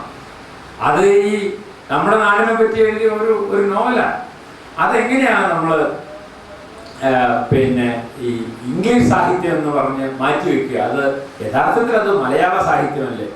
അതുകൊണ്ടാണ് ഗാന്ധി യൂണിവേഴ്സിറ്റി ഇംഗ്ലീഷിൻ്റെ അധ്യാപകനായിരുന്ന കൃഷ്ണമാഷ് എഴുതിയ ഒരു ലേഖനത്തിൽ അദ്ദേഹം പറയുന്നത് അതൊരു മലയാള നോവലാണ് എന്ന്. ഗോഡ് ഓഫ് സ്മോൾ തിങ്സ് എന്നത് മലയാള നോവലാണെന്ന് അദ്ദേഹം ഒരിക്കലൊരു ലേഖനത്തിൽ എഴുതിയത് ഞാൻ വായിച്ചു. അങ്ങനെ ഒരു യുക്തി ഞങ്ങൾക്ക് മുന്നോട്ട് വയ്ക്കാം. അപ്പോൾ അതുകൊണ്ട് ഈ ഭാഷയാണോ, രാജ്യത്തിൻ്റെ അതിർത്തിയാണോ, അതോ സംസ്കാരങ്ങളുടെ അതിർത്തിയാണോ, എന്താണ് ഈ ദേശീയ സാഹിത്യം എന്നതുകൊണ്ട് ഉദ്ദേശിക്കുന്നത്, എന്താണ് നാഷണൽ ലിറ്ററേച്ചർ എന്ന ചോദ്യം വളരെ പ്രധാന. അങ്ങനെ നിങ്ങൾ ദേശീയ സാഹിത്യത്തെക്കുറിച്ച്, ഇന്ത്യൻ സാഹിത്യത്തെക്കുറിച്ച് രാഷ്ട്രാതിർത്തികൾക്ക് അപ്പുറത്തേക്ക് ചിന്തിക്കാൻ തയ്യാറാണെങ്കിൽ തീർച്ചയായും ഇക്ബാൽ ഇന്ത്യൻ കവിയാണ് എന്ന് പറയേണ്ടി വരും. അതാണ് ഏറ്റവും പ്രധാനപ്പെട്ട യുക്തി. ഇതിൽ നിങ്ങൾ എവിടെ നിൽക്കുന്നു എന്നുള്ളതാണ്. നിങ്ങൾ രാഷ്ട്രാതിർത്തിയെക്കുറിച്ചാണ് സംസാരിക്കുന്നതെങ്കിൽ ഇക്ബാലിന് ഒരു പക്ഷേ നിങ്ങൾക്ക് പുറന്തള്ളേണ്ടി. എന്നാൽ നിങ്ങൾ ഈ സംസ്കാരത്തിൻ്റെ വ്യാപ്തിയിലാണ് നിങ്ങളുടെ ദേശീയ സാഹിത്യത്തെ കാണുന്നതെങ്കിൽ ഇക്ബാൽ നമ്മുടെ കവിയാണ് എന്ന് പറയണം. അതുകൊണ്ടാണ് ഇക്ബാലിനെ ജി ശങ്കരക്കുറുപ്പ് അദ്ദേഹത്തിന് ഏറ്റവും ബഹുമാനമുള്ള, നേരത്തെ പറഞ്ഞ ഈ ഛായാവാദത്തിൻ്റെ സ്വാധീനം തന്നിലുണ്ടാക്കിയ കവികളിൽ ഒരാളെന്ന നിലയ്ക്ക് തന്നെയാണ് ഇക്ബാലിനെ അദ്ദേഹം അവതരിപ്പിക്കുന്നത്. അപ്പോൾ അതിൻ്റെ ആദ്യ ഭാഗത്തെ ഒരു ചെറിയ ഇത് മാത്രം ഞാനൊന്ന് പറയാം. ജീവിത സത്യത്തിൻ്റെ കിരണങ്ങളെ വർഷിക്കുന്ന ആ അസാധാരണ തേജപുഞ്ചത്തിൻ്റെ നിരതിശയ സൗന്ദര്യവും നിരുപമ മാഹാത്മ്യവും ഗ്രഹിക്കുന്നതിന് വേണ്ടിടത്തോളം ഔന്മുഖ്യം ആധുനിക കാലം പ്രദർശിപ്പിച്ചിട്ടുണ്ടോ എന്ന സംശയം ജനിക്കാവുന്നതാണ്. വർത്തമാനകാലം എൻ്റെ അഗാധമായ ആശയത്തെ അറിയുന്നില്ല എന്ന് ആ ആത്മഗായകൻ വിഷാദിച്ചിട്ടുണ്ട്. സാധാരണ ജനങ്ങളുടെ ചിന്താമണ്ഡലത്തിന്റെ പരിധിയിൽ നിന്ന് ബഹുദൂരം അകന്നു അത്യന്തം ഉയർന്നും വർത്തിക്കുന്ന പ്രതിഭാസമ്പന്നനും തത്വചിന്തകനും ഒരു കവിക്ക് ഈ ദൃശ്യമായ അനുഭവം ഉണ്ടായില്ലെങ്കിലല്ലേ അത്ഭുതം.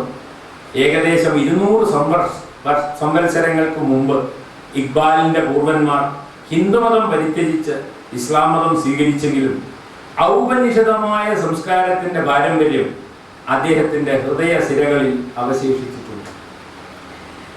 അപ്പോൾ നമുക്കറിയാം, നമ്മുടെ ഉപനിഷത്തുകളെ പേർഷ്യൻ ഭാഷയിലേക്ക് ആദ്യമായി തർജ്ജമ ചെയ്യുന്ന ധാരാഷുക്കോവ്.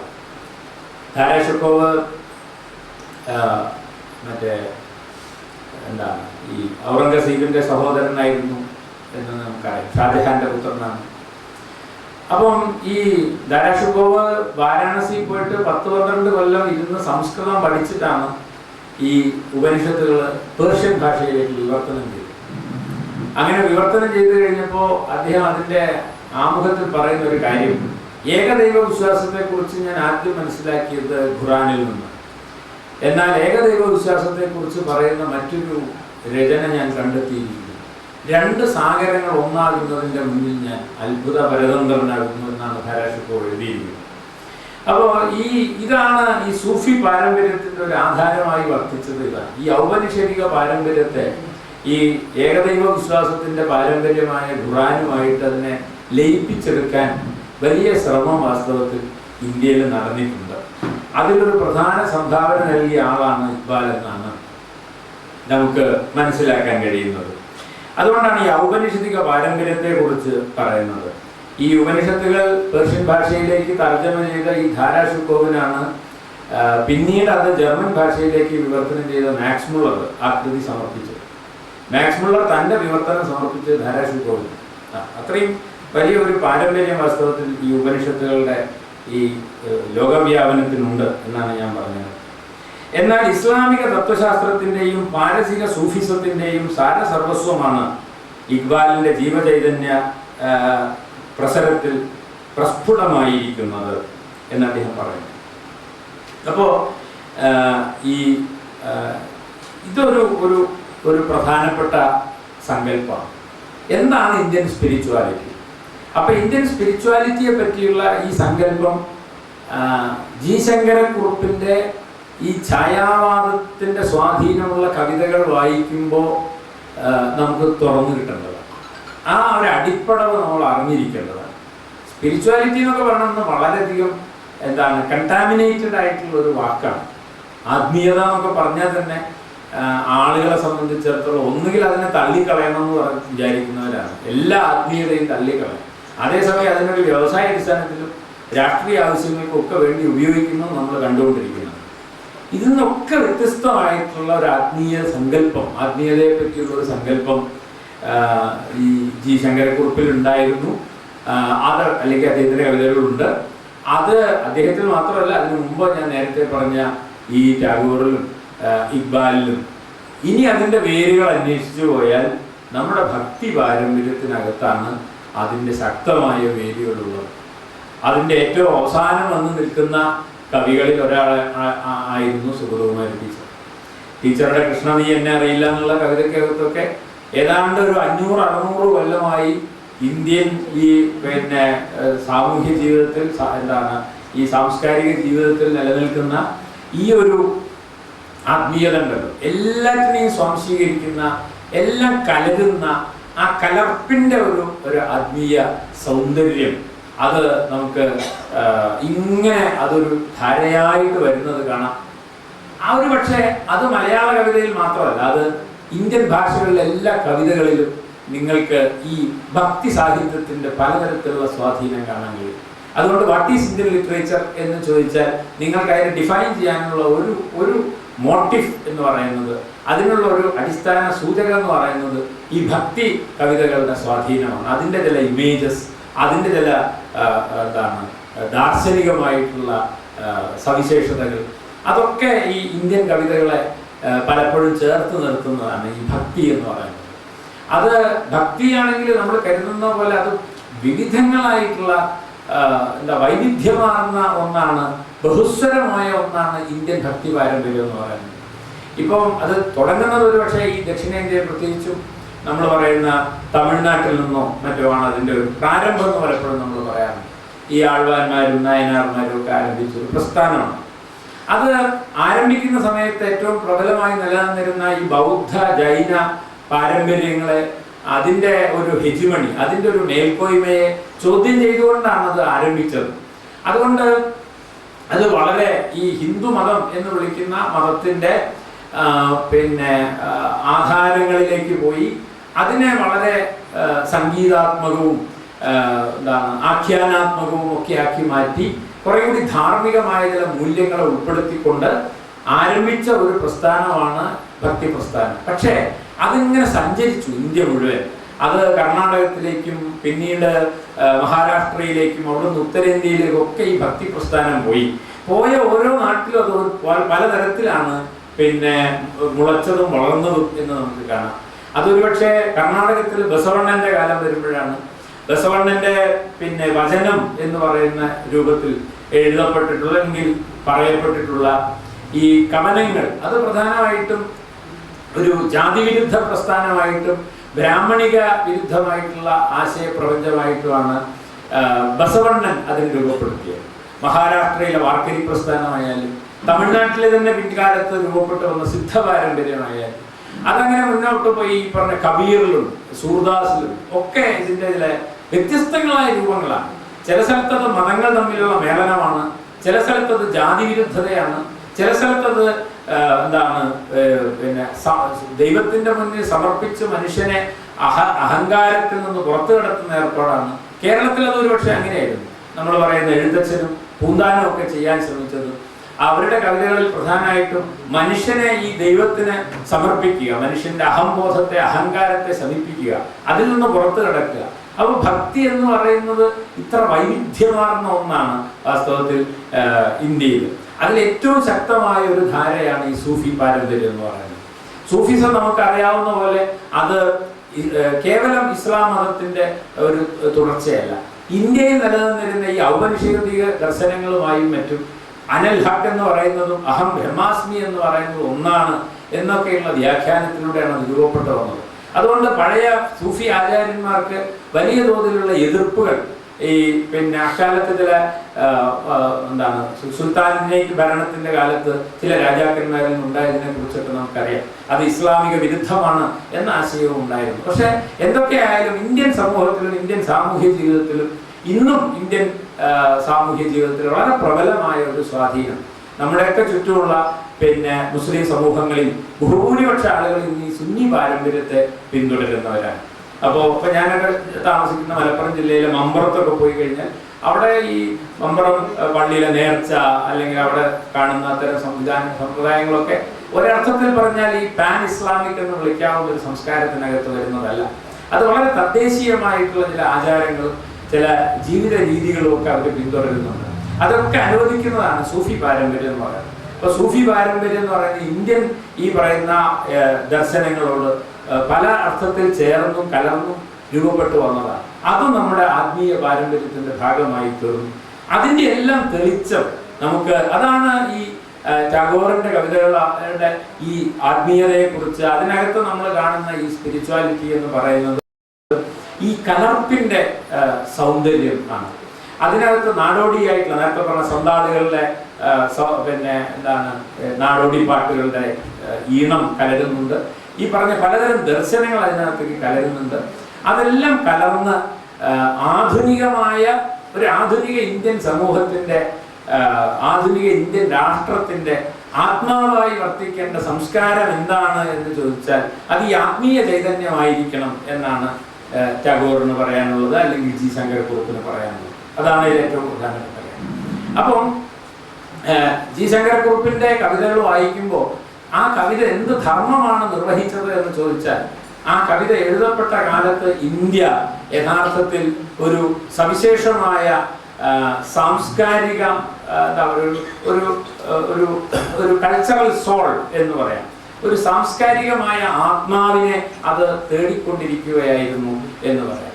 അപ്പൊ ഈ സാംസ്കാരികമായിട്ടുള്ള ആത്മാവ് എന്തുകൊണ്ടാണ് അന്ന് ആവശ്യമായി വന്നത് എന്നത് ഒരു ചോദ്യമാണ്.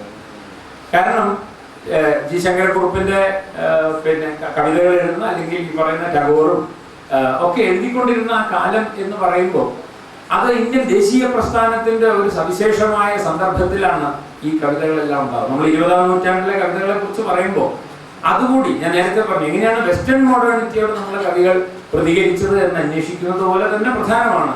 എനിക്ക് തോന്നുന്നു ഇന്നലെ അജയൻ മാഷൊക്കെ പിന്നെ എൻ വി കൃഷ്ണവാര്യരെ കുറിച്ച് സംസാരിച്ചിട്ടുണ്ട്. അവരൊക്കെ ആ കവിതകളൊക്കെ ചർച്ച ചെയ്യുമ്പോൾ ഇന്ത്യൻ ദേശീയതയുമായി എങ്ങനെയാണ് ഈ കവികൾ പ്രതികരിച്ചത് എന്ന ചോദ്യം വളരെ പ്രധാനപ്പെട്ട ഒരു ചോദ്യമാണ്. അതാണ് നമ്മുടെ മുന്നിലുള്ള മറ്റൊരു ലിറ്റ്മസ് എന്ന് പറയുന്നത്. എങ്ങനെയാണ് വെസ്റ്റേൺ മോഡേണിറ്റിയോട് ഈ കവികൾ പ്രതികരിച്ചത് എന്നതുപോലെ തന്നെ പ്രധാനമാണ് ഇന്ത്യൻ ദേശീയതയോട് ഈ കവികൾ എങ്ങനെയാണ് പ്രതികരിക്കുന്നത് എന്ന്. അപ്പം നമുക്കിപ്പോ ഈ പിന്നെ എന്താ നമ്മുടെ ജി ശങ്കരക്കുറുപ്പിന്റെ സൂര്യകാന്തി എന്നുള്ളൊരു കവിത വായിച്ചു, അല്ലെങ്കിൽ വേറൊരു കവിത വായിച്ചാൽ അതിലെവിടെയാണ് ദേശീയത എന്ന് വേണമെങ്കിൽ ചോദിക്കാം. പക്ഷെ നമ്മൾ ഈ ഒരു കവിത മാത്രം എടുത്ത് പിന്നെ ആ കവിതയുടെ അർത്ഥം അന്വേഷിക്കുന്നതിന് പകരം ആ കവിതയുടെ ആ കവിയുടെ കവിതകളുടെ മൊത്തത്തിലുള്ള ഒരു സാംസ്കാരിക അന്തരീക്ഷത്തിൽ ഇരുന്നുകൊണ്ട് അതിനെ വായിക്കാൻ നമുക്ക് കഴിയണം. അങ്ങനെയാണ് നമ്മൾ കവിത വായിക്കേണ്ടത്. കവിത എന്നുള്ളത് ഒറ്റപ്പെട്ട് നിൽക്കുന്നതല്ല. ഒരു കവിതയും എല്ലാ കവിതകളും പരസ്പരം ബന്ധപ്പെട്ട് നിൽക്കുന്ന, അത് അന്തർപാഠപരമായ എന്ന് പറഞ്ഞാൽ കവിതയിൽ നിന്ന് അത് മറ്റ് പാഠങ്ങളിലേക്കും അന്നത്തെ രാഷ്ട്രീയ ജീവിതത്തിലേക്കും സാമൂഹ്യ ജീവിതത്തിലേക്കും ഒക്കെ പരന്നൊഴുകിയ ഒന്നാണ് കവിത. അല്ലാതെ കവിത മാത്രമായിട്ട് ഒരു മതിൽക്കെട്ടിനകത്ത് നിലനിൽക്കുന്നില്ല. ആ അർത്ഥത്തിൽ നമ്മൾ പിന്നെ ശങ്കരക്കുറുപ്പിന്റെ കവിതകളിലേക്ക് നോക്കിയാൽ എന്താണ് അദ്ദേഹം ചെയ്യാൻ ശ്രമിച്ചത് എന്ന ചോദ്യം പ്രധാനമാണ്. ഒരുപക്ഷെ രാമകൃഷ്ണ മാഷിക്കൊക്കെ കുറെ കൂടി ശരിയായിട്ട് പറയാൻ പറ്റുന്ന ഒരു കാര്യമാണ്. മാത്യു അർണോൾഡ് എന്താണ് പിന്നെ ഈ വിക്ടോറിയൻ ക്യാപിറ്റലിസത്തിന്റെ കാലത്ത് പിന്നെ യൂറോപ്പിൽ ചെയ്തത്? മാത്യു അർണോൾഡ് വളരെ പ്രധാനപ്പെട്ട ഒരു ചിന്തകനാണ് ഈ കാര്യത്തിൽ. പ്രത്യേകിച്ച് അദ്ദേഹം ഇതുപോലെ തന്നെയായിരുന്നു. ഈ മോഡേണിറ്റി, ആധുനികത വന്നു കഴിഞ്ഞപ്പോൾ ആധുനികതയുടെ ഭാഗമായിട്ട് വ്യവസായവൽക്കരണം, നഗരവൽക്കരണം, ഗ്രാമങ്ങളിൽ നിന്ന് മനുഷ്യർ പോകുന്നു, പുതിയ രാഷ്ട്രം വരുന്നു. എന്നാൽ അതേസമയം ആധുനികത വളരെ പ്രധാനപ്പെട്ട പല ആശയങ്ങളും മുന്നോട്ട് വെക്കുന്നുണ്ട്. വ്യക്തികളുടെ സ്വാതന്ത്ര്യത്തെ പറ്റി പറയുന്നുണ്ട്. പക്ഷേ അർണോൾഡ് കാണുന്ന ഒരു വലിയ പ്രശ്നം എന്താ വെച്ചാൽ മുതലാളിത്തത്തിന് പല ഗുണങ്ങളുണ്ട്. മുതലാളിത്തം അതിന് മുമ്പുണ്ടായിരുന്ന ഈ ഫ്യൂഡൽ കാലഘട്ടത്തെ അപേക്ഷിച്ച് വളരെയധികം മുന്നേറിയ ഒരു സാമൂഹ്യ ഘടനയാണ്, പ്രത്യേകിച്ച് സാമ്പത്തിക ഘടനയാണ്. എന്നാൽ അതില്ലാതെ പോകുന്നത് ഒരു സംസ്കാരമാണ് അവിടെ. അപ്പോൾ ഈ മുതലാളിത്ത വ്യവസ്ഥ നിലനിൽക്കുമ്പോൾ തന്നെ മുതലാളിത്തത്തിന് ഇല്ലാത്തത് സംസ്കാരത്തിന്റെ ഒരു ആത്മാവില്ല എന്നാണ് അർണോൾഡ് വിചാരിക്കുന്നത്.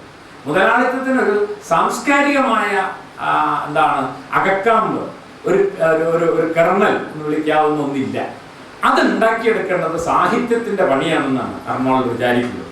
ഇനി മുതൽ നമ്മുടെ ആത്മീയത എന്ന് പറയുന്നത് മതങ്ങളോ അല്ലെങ്കിൽ പഴയ വിശ്വാസങ്ങളോ ആചാരാനുഷ്ഠാനങ്ങളോ അല്ല, സാഹിത്യവും കവിതയുമായിരിക്കണം ബൈബിളിനും ഖുറാനും ഒക്കെ പകരം നിൽക്കേണ്ടത് എന്ന് വിചാരിച്ച ഒരാളാണ് മാത്യു അർണോൾഡ്. അങ്ങനെ കവിതയ്ക്ക് വളരെ സ്പിരിച്വലായ ഒരു പൊസിഷൻ നൽകുകയാണ് അദ്ദേഹം ചെയ്തത്.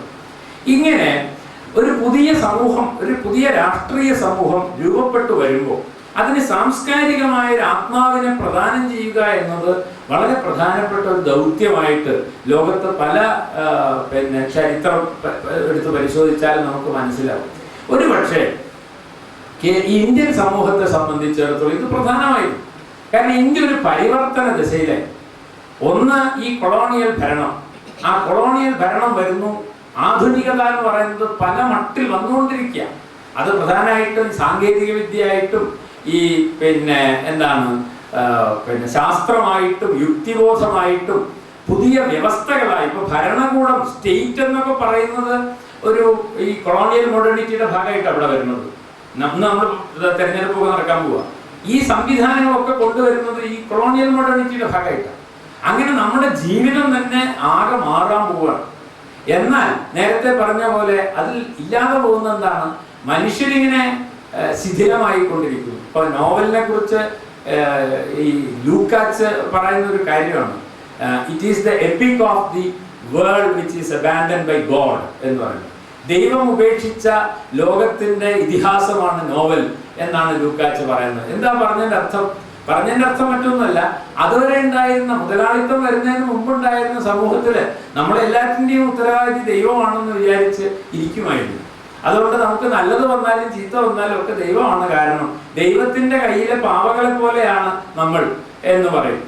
പിന്നെ രാമകൃഷ്ണ മാഷൊക്കെ അത് പിന്നെ പലതരത്തിൽ എഴുതിയിട്ട് തന്നെ ഉണ്ട്. ദുരന്ത കാവ്യങ്ങൾ എന്ന് പറഞ്ഞാൽ തന്നെ അതാണ്. അത് ചാക്രികമായ ഒരു കാലബോധ. അത് പുനരഭിജനനം പുനരഭിമരണം ആ ഒരു ചാക്രിക ഗതിയാണ്. അതൊക്കെ ദൈവം നിശ്ചയിക്കുന്നതാണ്. അങ്ങനെ പിന്നെ ഋതുക്കൾ വരുന്നതും പോകുന്നതും പോലെ മനുഷ്യൻ പ്രപഞ്ചത്തിൽ ഒരു രൂപത്തിൽ വരികയും വേറൊരു രൂപത്തിൽ മാഞ്ഞു പോവുകയും ഒക്കെ ചെയ്യുന്നു എന്ന മട്ടിലാണ് നമ്മൾ ഈ ജീവിതത്തെ ചാക്രികമായാണ് കണ്ടിരുന്നത്, ജീവിതത്തെ സമഗ്രമായാണ് കണ്ടിരുന്നത്. അങ്ങനെയാണ്. അങ്ങനെ ഈ സമഗ്രതയും ചാക്രികതയും ഒക്കെ നഷ്ടപ്പെട്ട് കാലത്തെ രേഖീയമായി കാണാൻ തുടങ്ങി. പുരോഗതി എന്ന സങ്കല്പം വരികയാണ്. അതെങ്ങനെയാണ് നമ്മൾ ഡെവലപ്മെന്റ് അല്ലെങ്കിൽ പ്രോഗ്രസ്, ഇത്തരം സങ്കല്പങ്ങളൊക്കെ നമ്മുടെ പിന്നെ സാമൂഹ്യ ജീവിതത്തിലേക്കും രാഷ്ട്രീയ ജീവിതത്തിലേക്കും ഒക്കെ കയറി വരിക. അങ്ങനെ വരുന്നു കഴിയുമ്പോൾ സംഭവിക്കുന്നത് എന്താണ്? ദൈവം എന്ന് പറയുന്ന ഒന്നിനെ നമ്മൾ പുറത്തു നിർത്തി. അതോടെ നമ്മൾ ചെയ്യുന്ന എല്ലാ പ്രവൃത്തിയുടെ ഉത്തരവാദിത്വം നമുക്ക് തന്നെയാണെന്ന് തോന്നുന്നു. അങ്ങനെ ഞാൻ ചെയ്യുന്ന പ്രവൃത്തി ശരിയോ തെറ്റോ എന്നൊക്കെ നോക്കാനും മുൻകൂട്ടി കാണാനുള്ള ശേഷി എനിക്ക് വേണമെന്ന് ഈ ആധുനികത എന്നോട് ആവശ്യപ്പെടും. അതാ, അല്ലെങ്കിൽ എനിക്കൊക്കെ ദൈവത്തിൽ അർപ്പിക്കാൻ പറ്റും. അങ്ങനെ ദൈവം എന്നെ കൈവിട്ടതോടുകൂടി എല്ലാറ്റിൻ്റെയും റെസ്പോൺസ് സ്വാതന്ത്ര്യം എന്നതൊരു ഉത്തരവാദിത്വമാണെന്ന് കൂടി വരുന്നു. അതാ, എൻ്റെ സ്വാതന്ത്ര്യം എന്ന് പറഞ്ഞാൽ അത് എൻ്റെ ഉത്തരവാദിത്വമാണെന്ന് വരുന്നതോടെ മനുഷ്യൻ നേരിടുന്ന ഈ പ്രശ്നത്തെയാണ് നമ്മൾ എക്സിസ്റ്റൻഷ്യലിസം അല്ലെങ്കിൽ അസ്തിത്വ ദുഃഖം എന്നൊക്കെ പലപ്പോഴും പറഞ്ഞിരുന്നു. ഈ അസ്തിത്വ ദുഃഖം ഉള്ള ഈ സമൂഹത്തിന് മനുഷ്യരൊക്കെ ചിതറിത്തെറിച്ച് അന്യവൽക്കരിക്കപ്പെട്ട ഈ സമൂഹത്തിന് വേണ്ടത് ഒരു സാംസ്കാരികമായിട്ടുള്ള അടിയുറപ്പാണ് എന്ന് കരുതിയിരുന്ന ആ ഒരു പുതിയ രാഷ്ട്ര സംവിധാനത്തിനകത്തും നമുക്ക് സംസ്കാരത്തിൻ്റെതായ ഒരു അകക്കാമ്പ് വേണം എന്ന് സങ്കല്പിച്ച കവികളുടെ കൂട്ടത്തിലെ പ്രധാനപ്പെട്ട രണ്ട് പേരുകളാണ് ഒന്ന് ടാഗോറും ഒന്ന് ജി ശങ്കരക്കുറുപ്പും എന്നാണ് ഞാൻ പറഞ്ഞത്.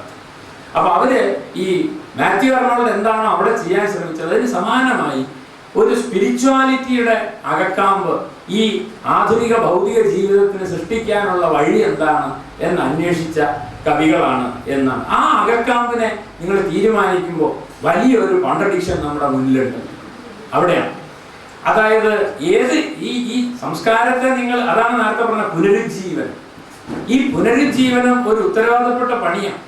നിങ്ങൾ എങ്ങനെയാണ് ആ പുനരുജ്ജീവനം നിർവഹിക്കുന്നത്, എന്തൊക്കെ നിങ്ങൾ സ്വീകരിക്കും എന്നതൊരു പ്രധാനപ്പെട്ട ചോദ്യമായിരുന്നു. അങ്ങനെ എന്തെല്ലാം സ്വീകരിക്കണം? ഇന്ത്യ എന്ന് പറയുന്ന ഒരു രാഷ്ട്രം ഉണ്ടായി കഴിഞ്ഞപ്പോൾ നമ്മൾ തീരുമാനിച്ചത് ഇന്ത്യ ഒരു മതനിരപേക്ഷ രാജ്യമായിരിക്കും എന്ന് തീരുമാനിച്ചു. എല്ലാവരെയും ഉൾക്കൊള്ളലാണ് നമ്മുടെ ലക്ഷ്യം. ഇന്ത്യ എൻ്റെ രാജ്യമാണ്, എല്ലാ ഇന്ത്യക്കാരും എൻ്റെ സഹോദരീ സഹോദരന്മാരാണ് എന്ന് നിങ്ങൾ പ്രതിജ്ഞ എടുക്കുന്നുണ്ടെങ്കിൽ ആ പ്രതിജ്ഞയ്ക്ക് അനുരൂപമായ ഒരു സാംസ്കാരികമായ ഉള്ളടക്കം ഈ രാഷ്ട്രത്തിനുണ്ടായിരിക്കണം. അങ്ങനെ എല്ലാവരെയും ഉൾക്കൊള്ളുന്ന, എന്നാൽ ഈ പറയുന്ന പോലെ തന്നെ മനുഷ്യരെ അഹങ്കാരികളാക്കാത്ത ആ പഴയ ഭക്തി പ്രസ്ഥാനത്തിൻ്റെ ഊർജ്ജമെല്ലാം ഉൾക്കൊള്ളുന്ന ഒരു നവസംസ്കൃതിയുടെ ഭാഗമായി ജി ശങ്കരക്കുറുപ്പ് തൻ്റെ കവിതയിൽ അവതരിപ്പിച്ച അകക്കാമ്പിൻ്റെ പേരാണ് ഈ ഛായാവാദം എന്നാണ്, മിസ്റ്റിസിസം എന്ന് പറയുന്നത്. അതുകൊണ്ട് അത് മിസ്റ്റിസിസം എന്ന് പറഞ്ഞാൽ നമ്മൾ വിചാരിക്കുന്ന പോലെ, ഞാൻ പണ്ട് വിചാരിച്ച പോലെ, നമ്മൾ ഞാൻ ഉപയോഗിക്കുന്നത്, ഞാൻ പണ്ട് കരുതിയ പോലെ അത് യാഥാർത്ഥ്യത്തെയൊക്കെ നിഷേധിച്ച് ഈ ഈ ലോകത്തെ ജീവിതമൊക്കെ മടുത്ത് പിന്നെ ഈ പരമാത്മാവിലേക്ക് ലയിക്കാൻ ആഗ്രഹിച്ചിരിക്കുന്ന ജീവാത്മാവ്, അതൊക്കെ പണ്ട് ഒരു 80 വയസ്സ് കഴിഞ്ഞാലും 90 വയസ്സ് കഴിഞ്ഞാലും ഒക്കെ ആൾക്കാർക്കുള്ള വികാരമാണെന്നാണ് ഞാനന്ന് വിചാരിച്ചിരുന്നത്. എനിക്കെന്തായാലും അത്രയ്ക്കൊന്നും ആയിട്ടില്ലെങ്കിൽ ഇപ്പോൾ അതെന്താണെന്ന് ഇപ്പോൾ ഞാൻ മനസ്സിലാക്കുന്നത്. അതങ്ങനെ ഒരു എസ്കേപ്പിസ് അല്ല. ഈ പറയുന്ന മായാവാദം, മിസ്റ്റിസിസം എന്ന് പറയുന്നത് അങ്ങനെ ജീവിതം അടുത്ത് പുറത്തു പോകാനുള്ള ഒരു പ്രേരണയല്ല. ഇതിനകത്ത് വളരെ കൃത്യമായി ഞാൻ എന്ന ഭാവം ഉണ്ട് എന്നത് വളരെ പ്രധാനപ്പെട്ട ഒരു കാര്യം. നേരത്തെ പറഞ്ഞ സൂര്യകാന്തി എന്ന ആ കവിതയിൽ എന്തൊരു ആത്മബോധമുള്ള ഒരു കഥാപാത്രമാണ് ഈ സൂര്യകാന്തി. നിങ്ങൾക്ക് ആ സൂര്യകാന്തിയെ പിന്നെ ജീവാത്മാവായി, സൂര്യനെ പരമാത്മാവായി സങ്കല്പിച്ച് വ്യാഖ്യാനിക്കാവുന്നതേ ഉള്ളൂ.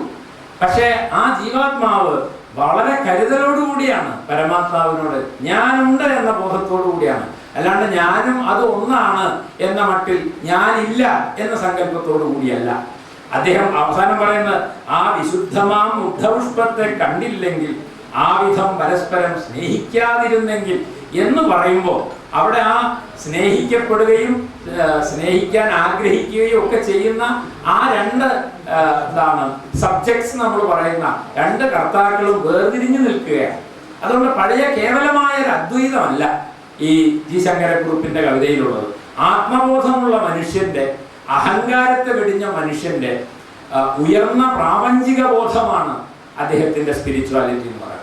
ഇതെന്തുകൊണ്ടാണ് ഞാൻ പറയുന്നതെന്ന് ചോദിച്ചാൽ ഇത് വളരെ പ്രധാനമാണ്. കാരണം ഭൂതാനത്തിന്റെ ഭക്തിയിലും എഴുത്തച്ഛന്റെ ഭക്തിയിലും ഒക്കെ നമ്മൾ കാണുന്നത് അഹങ്കാരം വെടിഞ്ഞ് നിങ്ങൾ ശുദ്ധശൂന്യരായി തീരണം എന്നാണ് നമ്മളോട് പറയുന്നത്. ചത്തു പോകുന്നു ഭാവം ശിവശിവ എന്ന് പറയുന്ന ആ ചത്തു എന്നുള്ള വാക്കിനകത്ത് തന്നെ മനുഷ്യന്റെ നിസ്സാരതയെ പറ്റിയുള്ള സങ്കല്പം. എന്നാൽ മനുഷ്യനെ അങ്ങനെ നിസ്സാരവൽക്കരിക്കുന്ന ഒരു ആത്മീയതയല്ല ഈ ഭക്തി പാരമ്പര്യത്തിൽ നിന്നൊക്കെ ധാരാളം സ്വാംശീകരിച്ചിട്ടുള്ള ശങ്കരക്കുറുപ്പിൽ നമ്മൾ കാണുന്നത്. അദ്ദേഹത്തിൽ മനുഷ്യൻ എന്ന് പറയുന്ന ആത്മാഭിമാനമുള്ള ആ ജീവസത്ത അത് അതുപോലെ നിലനിൽക്കുന്നുണ്ട്. അതുകൊണ്ടാണ് നാരായണഗുരു പറഞ്ഞത് അവനവൻ ആത്മസുഖത്തിനാചരിക്കുന്നവയവരെന്ന് സുഖത്തിനായി വരണമെന്നാണ് അദ്ദേഹം പറഞ്ഞത്. അവനവൻ എന്നതിനെ ഉപേക്ഷിക്കാൻ അദ്ദേഹം ആവശ്യപ്പെടുന്നില്ല. കാരണം ഈ സംസാര സാഗരത്തിൽ നമുക്ക് അള്ളിപ്പിടിച്ച് നിൽക്കാൻ പറ്റുന്ന ഒരേ ഒരു പൊങ്ങുതടിയാണ് അഹം എന്ന് പറയുന്നത്, ഈഗോ എന്ന് പറയുന്നത്. ഈഗോയെ കൈവെടിഞ്ഞു കഴിഞ്ഞാൽ പിന്നെ നമ്മളില്ല. അത് ഈ സംസാര സാഗരത്തിനെ മറികടക്കാൻ നമുക്ക് കിട്ടിയ ഏക ഉപായമാണ്. പക്ഷെ അഹം ആവാം, അഹങ്കാരമാവരുത് എന്നതാണ് പ്രധാനം. അങ്ങനെ ഈ അഹത്തെ മറികടന്ന് അഹത്തിൽ അള്ളിപ്പിടിച്ച് നിന്നുകൊണ്ട് തന്നെ അഹങ്കാരത്തെ മറികടക്കാനുള്ള വഴികളാണ് നാരായണഗുരുവിനെ പോലുള്ള ആളുകൾ ആലോചിച്ചതെങ്കിൽ തീർച്ചയായും അതിന്റെ തുടർച്ചയിൽ തന്നെയാണ് നമ്മൾ ജി ശങ്കരക്കുറുപ്പിനെ പോലൊരു കവിയെ കാണുന്നത് എന്നാണ് ഞാൻ പറഞ്ഞതിന്റെ അർത്ഥം. അപ്പൊ ചുരുക്കി പറഞ്ഞാൽ ഈ ഭക്തി പ്രസ്ഥാനത്തിന്റെ 15ാം നൂറ്റാണ്ടിൽ ഒരുപക്ഷെ അതിനു മുമ്പോ ആരംഭിച്ച ഭക്തി പ്രസ്ഥാനത്തിന്റെ ആ ഒരു ധാരയിൽ നാരായണ ഗുരുവിനെയും ടാഗോറിനെയും ഒക്കെ ആവാഹിച്ച ഒരു കാവ്യചേതനയാണ് ശങ്കരക്കുറുപ്പിൽ നമ്മൾ കാണുന്നത് എന്നാണ് ഞാൻ പറഞ്ഞത്. അതുകൊണ്ട് ശങ്കരക്കുറുപ്പിലെ കവിയിൽ ഒരു വിശ്വസംസ്കാരത്തിന്റെ ഈ പറഞ്ഞ പോലെ ഒരു യൂണിവേഴ്സൽ സ്പിരിറ്റ് എന്ന് വിളിക്കാവുന്ന ഒരു സാർവലൗകിക ചേതനയുടെ നവ്യപ്രകാശം പ്രസരിക്കുന്നതായിട്ട് നമുക്ക് മനസ്സിലാക്കാൻ സാധിക്കും. അത് ഇന്നത്തെ കാലത്ത് വളരെ പ്രധാനമാണ്. അത് ഒരേ സമയം ഇന്ത്യൻ സാഹോദര്യത്തിലൊന്നുന്നതാണ്, അത് വിശ്വബന്ധുത്വത്തിലൊന്നുന്നതാണ്, അത് മനുഷ്യന്റെ ഈ യൂറോപ്യൻ ആധുനികതയെ ചെറുത്തു നിൽക്കുന്നതാണ്, അത് ശാസ്ത്രത്തിന്റെ യുക്തിയെ അല്ലെങ്കിൽ ശാസ്ത്രത്തിന്റെ ഹെജിമണി, യുക്തി എന്നുള്ളതല്ല, ശാസ്ത്രത്തിന്റെ ഒരു മേൽക്കോയ്മയെ ചോദ്യം ചെയ്യുന്നതാണ്. അങ്ങനെ ഒരു പോസ്റ്റ് ഹ്യൂമൻ എന്ന് വിളിക്കാവുന്ന മാനവാനന്തര സമൂഹത്തിലാണ് നമ്മളിപ്പോൾ ജീവിക്കുന്നത്. ആ ഒരു മാനവാനന്തര സമൂഹത്തിൽ മനുഷ്യന് ആത്മപ്രതിഫലനാത്മകമായി ചിന്തിക്കാൻ വക നൽകുന്ന ഒരു അകക്കാമ്പ് അദ്ദേഹത്തിന്റെ ഈ കവിതയിലുണ്ട് എന്നാണ് ഞാൻ പറഞ്ഞതിന്റെ ചുരുക്കം. അപ്പൊ ആ അർത്ഥത്തിൽ അദ്ദേഹത്തിന്റെ കവിതകളെ ഒന്ന് പരിശോധിച്ചാൽ ഞാൻ അധികം ഒന്നും പറയുന്നു, ഒറ്റ കവിത മാത്രം ഞാനൊന്ന് വായിക്കാം. അത് ജീവിതം എന്ന് പറയുന്ന ഒരു കവിതയാണ്, പലരും വായിച്ചതായിരിക്കും. ജീവിത പതംഗമേ ദേഹപഞ്ചകബദ്ധം നീ വിഷാദിപ്പൂ പാരം പാരതന്ത്രത്തെ ചൊല്ലി പേലവ ചിറകിനെ വിടർത്താൻ പോലും തീരമേലല്ലോ ചുഴന്നെഴും വിധി തന്നഴിമൂലം കാലം നിന്നേരെ നീട്ടിവലിച്ചു നിന്നിടുന്നു ലീലയ്ക്കായി സുഖത്തിന്റെ പവിഴക്കതിർക്കുല വല്ല നേരത്തും കൊത്താനെത്തിയാൽ പതിരില്ലാതില്ല നീയാരേറ്റെത്ര വേദന വിഴുങ്ങിയില്ല ദ്യോവിനെ കിനാവിനാൽ ചിത്രണം ചെയ്തും കൊണ്ട് മേവിടും നിന്നിൽ താവും കനിവാൽ അനിവാര്യം മരണം പെട്ടെന്നെത്തി മോചനം നൽകുന്നെങ്കിൽ പരമാനന്ദം കൊണ്ടു നന്ദി ചൊല്ലുക നല്ലു പിടയുന്നതെന്തിന് പിൻവലിപ്പതെന്തിന്നീ തടവിൽ സ്വയം പരുങ്ങിയിടുവാൻ മോഹിക്കുന്നു ജീവിതം ഭോഗത്തിന്റെ മുൾച്ചെടിയാലെ പച്ചപാവിയ കാരുണ്യത്തിൻ കുന്നിലും ചെരുവിലും മേഞ്ഞുമേഞ്ഞ് ആശാരൂപ മൃഗതൃഷ്ണയിൽ കൂടി പാഞ്ഞുപാൻ തനിക്കിരുളാനാരംഭിക്കെ വ്രണിതം മുഖം നാവാൽ നക്കിക്കൊണ്ട് അനുഭൂത ക്ഷണിക സുഖഗ്രാസ രോമന്ധപരായണം തളർന്നു കിടക്കയാം തൻ വയർ നിറഞ്ഞാലും വളർന്ന വിശപ്പോടെ രാജമാർഗത്തിൻ വക്കിൽ ഏവനും ചരിക്കുവാനുള്ളൊരാ മാർഗം ദീനഭാവമായി നിരീക്ഷിക്കെ നിഴലല്ലാതില്ലെങ്ങും ഭീതമാം ചെന്നായല്ല പിൻപുറത്തിടയന്റെ പാദവിന്യാസം കേൾപ്പൂ ഭയമെന്തിനാണാവോ ആലയിൽ നിന്നും നിന്നെ മേയുവാൻ വിട്ടു കാലത്താലയിൽ പോകാൻ അന്തിക്കെന്തിനു മടിക്കുന്നു. ജീവിതം എന്നാണ് കവിതയുള്ളത്. അപ്പോ ഈ ജീവിതത്തെ അദ്ദേഹം പറയുന്നത് ആത്മാവ് നമ്മുടെ ശരീരത്തിന്റെ ഉള്ളിൽ ഇങ്ങനെ കുടുങ്ങിക്കിടക്കാം, ഒരു തടവറയിൽ എന്നതുപോലെ. അപ്പോ ഈ കാലം നമ്മളങ്ങനെ വല്ലാതെ പ്രലോഭിപ്പിച്ചുകൊണ്ടിരിക്കുന്നുണ്ട് പല കാര്യത്തിൽ. അതാണ് പറഞ്ഞത്, കാലം നിന്നേരെ നീട്ടി വലിച്ചു നിന്നിടുന്നു ലീലയ്ക്കായി സുഖത്തിന്റെ പവിഴക്കതിർക്കുല. നാവ് നീട്ടിപ്പോ കിട്ടുന്നുള്ള മാതിരി നമ്മുടെ ഈ ശരീരത്തിന്റെ തടവറയ്ക്ക് പുറത്ത് ഈ പവിഴക്കതിർക്കുല ഇങ്ങനെ കാണിച്ച് കാലം നമ്മളെങ്ങനെ പ്രലോഭിപ്പിക്കുക. വാ വാ വാ എന്ന് പറഞ്ഞു ഈ ഇല കാണിച്ചിട്ട് ആടിനെ പ്രലോഭിപ്പിക്കുന്നത്. അതാണ് എഴുത്തച്ഛൻ പണ്ട് പറഞ്ഞല്ലോ, കാലത്തിന്റെ വായിലിരിക്കുന്ന തവള നാവ് നീട്ടുന്നത് പോലെയാണെന്ന് പറഞ്ഞു. അത് തന്നെയാണ് ഈ സംഗതി. അതാ എങ്ങനെയാണ് ഒരു കാവ്യ പാരമ്പര്യം ഇങ്ങനെ തുടർന്നു വരുന്നത് നിങ്ങൾ ആലോചിച്ചു നോക്കൂ. ആണ് ചക്ഷുശ്രവണകളസ്തമാം ദർദുരം ഭക്ഷണത്തിനായി അപേക്ഷിക്കുന്നത് പോലെ ആണ് ഈ കാലമാകുന്ന പാമ്പിന്റെ വായിലിരിക്കുന്ന തവള. പിന്നെ എന്താണ് ഈ പറഞ്ഞ ചെറിയ പ്രാണിക്ക് വേണ്ടിയിട്ട് നാവ് നീട്ടുന്നത് പോലെയാണ് മനുഷ്യ ജീവിതം. അപ്പൊ ഇത് നമ്മൾ മനസ്സിലാക്കുന്നില്ല. അപ്പൊ ആ അർത്ഥത്തിൽ ഇങ്ങനെ എത്രയോ കാലമായി ഞാൻ ഈ പ്രലോഭനങ്ങൾക്ക് പിന്നാലെ പോയി. ചിലപ്പോൾ അതൊന്ന് കൊത്താൻ പറ്റും, ഈ കാണിച്ചു തരുന്ന പവിഴക്കതിർ. അപ്പോഴാണ് അത് പതിരാണെന്ന് മനസ്സിലാവുക, അതിനകത്തൊന്നും ഉണ്ടായിരുന്നില്ല എന്ന് പിന്നെയാ മനസ്സിലാവുക. അങ്ങനെയാണ്. അപ്പോ ഈ തരത്തിൽ യഥാർത്ഥത്തിൽ മരണമാണ് പരമാനന്ദം, മരണമാണ് മോചനം എന്ന് കരുതിയിരിക്കുന്നതിനിടയിലാണ് ഈ പറഞ്ഞ ജീവിതം ഭോഗത്തിന്റെ മുൾച്ചെടിയാലെ പച്ചപാവിയ താരുണ്യത്തിൻ കുന്നിലും ചെരുവിലും. ഈ ഭോഗത്തിന്റെ മുൾച്ചെടി എന്ന് പറയുന്നതാണ് ഈ ഉപഭോഗ സംസ്കാരം. ഈ പറഞ്ഞ ആധുനികത നമ്മളിൽ സൃഷ്ടിച്ച പ്രലോഭനങ്ങളുടെ സംസ്കാരം എന്ന് പറയുന്നതാണ്. അതിന്റെ പാരമ്യത്തിലാണ് നമ്മൾ എത്തി നിൽക്കുന്നത്, അതിനൊരു സംശയമില്ല. എൻ്റെ ബാല്യം കൗമാരം എന്നൊക്കെ പറഞ്ഞു കഴിഞ്ഞാൽ ഇത്രയും കാലഘട്ടത്തിലായിട്ടുള്ളൂ. ഒരു 10-30 കൊല്ലം മുമ്പുള്ള ഒരു ജീവിതത്തെ പറ്റിയായി പറയുന്നത്. അന്നത്തെ ജീവിതത്തിൽ നിന്ന് എത്ര മാറിയിരിക്കുന്നു. ഉപഭോഗം എന്നുള്ളത് മനുഷ്യ ജീവിതത്തിന്റെ ഒരു അകക്കാമ്പായി മാറിയിരിക്കുക. നിങ്ങൾ നേരത്തെ പറഞ്ഞ പോലെ ശ്രീനാരായണ ഗുരുവിന്റെ ശിവഗിരിയിൽ പോയിട്ടുണ്ടോ, അല്ലെങ്കിൽ ആശാന്റെ സ്മാരകത്തിൽ പോയിട്ടുണ്ടോ, കുഞ്ഞിരാമൻ നായരുടെ സ്മാരകത്തിൽ പോയിട്ടുണ്ടോ എന്ന് ചോദിച്ചാൽ നമ്മളെ ആളുകൾ ആരും പോയിട്ടുണ്ടാവില്ല. ലുലു മാളിൽ പോയിട്ടുണ്ടോ എന്ന് ചോദിച്ചപ്പോഴേക്കും നമ്മളൊക്കെ പോയിട്ടുണ്ട്. ഇതെങ്ങനെ സംഭവിക്കുന്നത്? എന്താണ് സംസ്കാരം? കുഞ്ഞിരാമൻ നായരും ഈ വള്ളത്തോളും ഈ പറഞ്ഞ പിന്നെ കവികളൊക്കെ ഉണ്ടാക്കി വെച്ചതാണോ, അല്ലെങ്കിൽ ഈ പറയുന്നതാണോ എഴുത്തച്ഛൻ്റെ പിന്നെ മലയാളമൊക്കെ ചേർന്നതാണോ നമ്മുടെ സംസ്കാരം? അതോ ഈ പാക്കറ്റിലാക്കി വെച്ചിരിക്കുന്ന ഈ വസ്തുക്കളാണോ നമ്മുടെ സംസ്കാരം? ഈ ചോദ്യം വളരെ പ്രധാനമാണ്. അങ്ങനെ നമ്മുടെ സംസ്കാരം എന്ന് പറയുന്നത് ഉപഭോഗ വസ്തുക്കൾ കൊണ്ട് നിറഞ്ഞിരിക്കുന്ന ഒരു ലോകത്തെ പറ്റി പറയുമ്പോഴാണ് ജീവിതം ഭോഗത്തിന്റെ മുൾച്ചെടിയാലെ പച്ചപാവിയ താരുണ്യത്തിൻ കുന്നിലും ചെരുവിലും മേഞ്ഞു ആശാരൂപ മൃഗതൃഷ്ണയിൽ കൂടി പാഞ്ഞ് ഇളതനിക്കിരുളാനാരംഭിക്കുക. ഇതിന്റെ പിന്നാലെ പോയി കുറച്ച് കഴിയുമ്പോഴേക്ക് ഇരുട്ടാവും. പിന്നെ ഈ കുഞ്ഞിരാമൻ നായരൊന്നും പോയി കാണാൻ കഴിയില്ല. കാരണം എന്താ വെച്ചാൽ ഞാൻ കുഞ്ഞിരാമൻ നായരെ കാര്യം പറയാനുള്ള കാര്യം എന്താ വെച്ചാൽ വേറെ ഒന്നും കൊണ്ടല്ല. കഴിഞ്ഞ ദിവസം ഞാൻ കാഞ്ഞങ്ങാട് അവിടെ ഒരു മറ്റേ സെൻട്രൽ യൂണിവേഴ്സിറ്റി അവിടുത്തെ ഒരു പിന്നെ പരിപാടിയിലേക്ക് പോയപ്പോൾ തിരിച്ചു വരുമ്പോൾ കാറിന്റെ യൂണിവേഴ്സിറ്റിയുടെ ഡ്രൈവർ പറഞ്ഞു, മാഷേ ഇവിടെയാണ് നമ്മളെ കുഞ്ഞിരാമൻ നായർ സ്മാരകം എന്ന് പറഞ്ഞു. അപ്പോ അവിടെ പക്ഷെ കാണാനൊന്നുമില്ല. മാഷേ സ്മാരകം എന്ന് അയാൾ പഴയ വീടാണ്, അതൊക്കെ കാട് പിടിച്ച് കിടക്കുകയാണ്.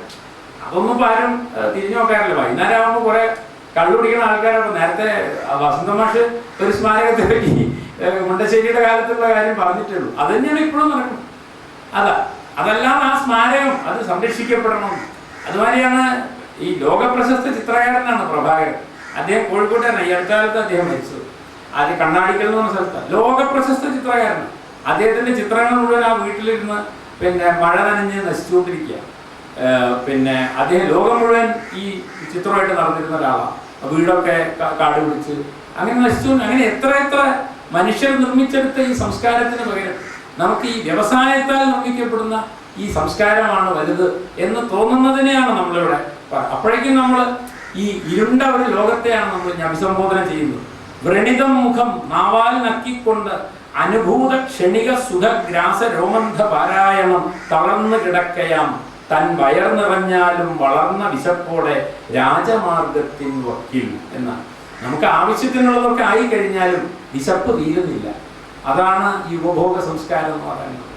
അങ്ങനെ രാജമാർഗം എന്ന് പറഞ്ഞാൽ പണ്ട് മഹാഭാരത യുദ്ധം കഴിഞ്ഞിട്ട് പാണ്ഡവരൊക്കെ നടന്നുപോയ ഒരു വഴിയുണ്ടല്ലോ, മഹാപ്രസ്ഥാനം. അവിടേക്കുള്ള വഴി എല്ലാവർക്കും ഉള്ളതാണ്. അവിടെ ഇങ്ങനെ തളർന്നു കിടക്കുകയാണ്, ഇനി ഒരു ഗതിയില്ല. അപ്പോഴും വിശപ്പ് മാറിയിട്ടില്ല. അതാണ്. പക്ഷേ അവിടെയാണ് ഏറ്റവും പ്രധാനപ്പെട്ട ഇത്രയും നമ്മളെ ഇന്ത്യൻ ഫിലോസഫിയിലെ ഈ പറഞ്ഞ നമ്മുടെ ഭക്തി സാഹിത്യത്തിലെ പൂന്താനൊക്കെ പറഞ്ഞ കാര്യമാണ്.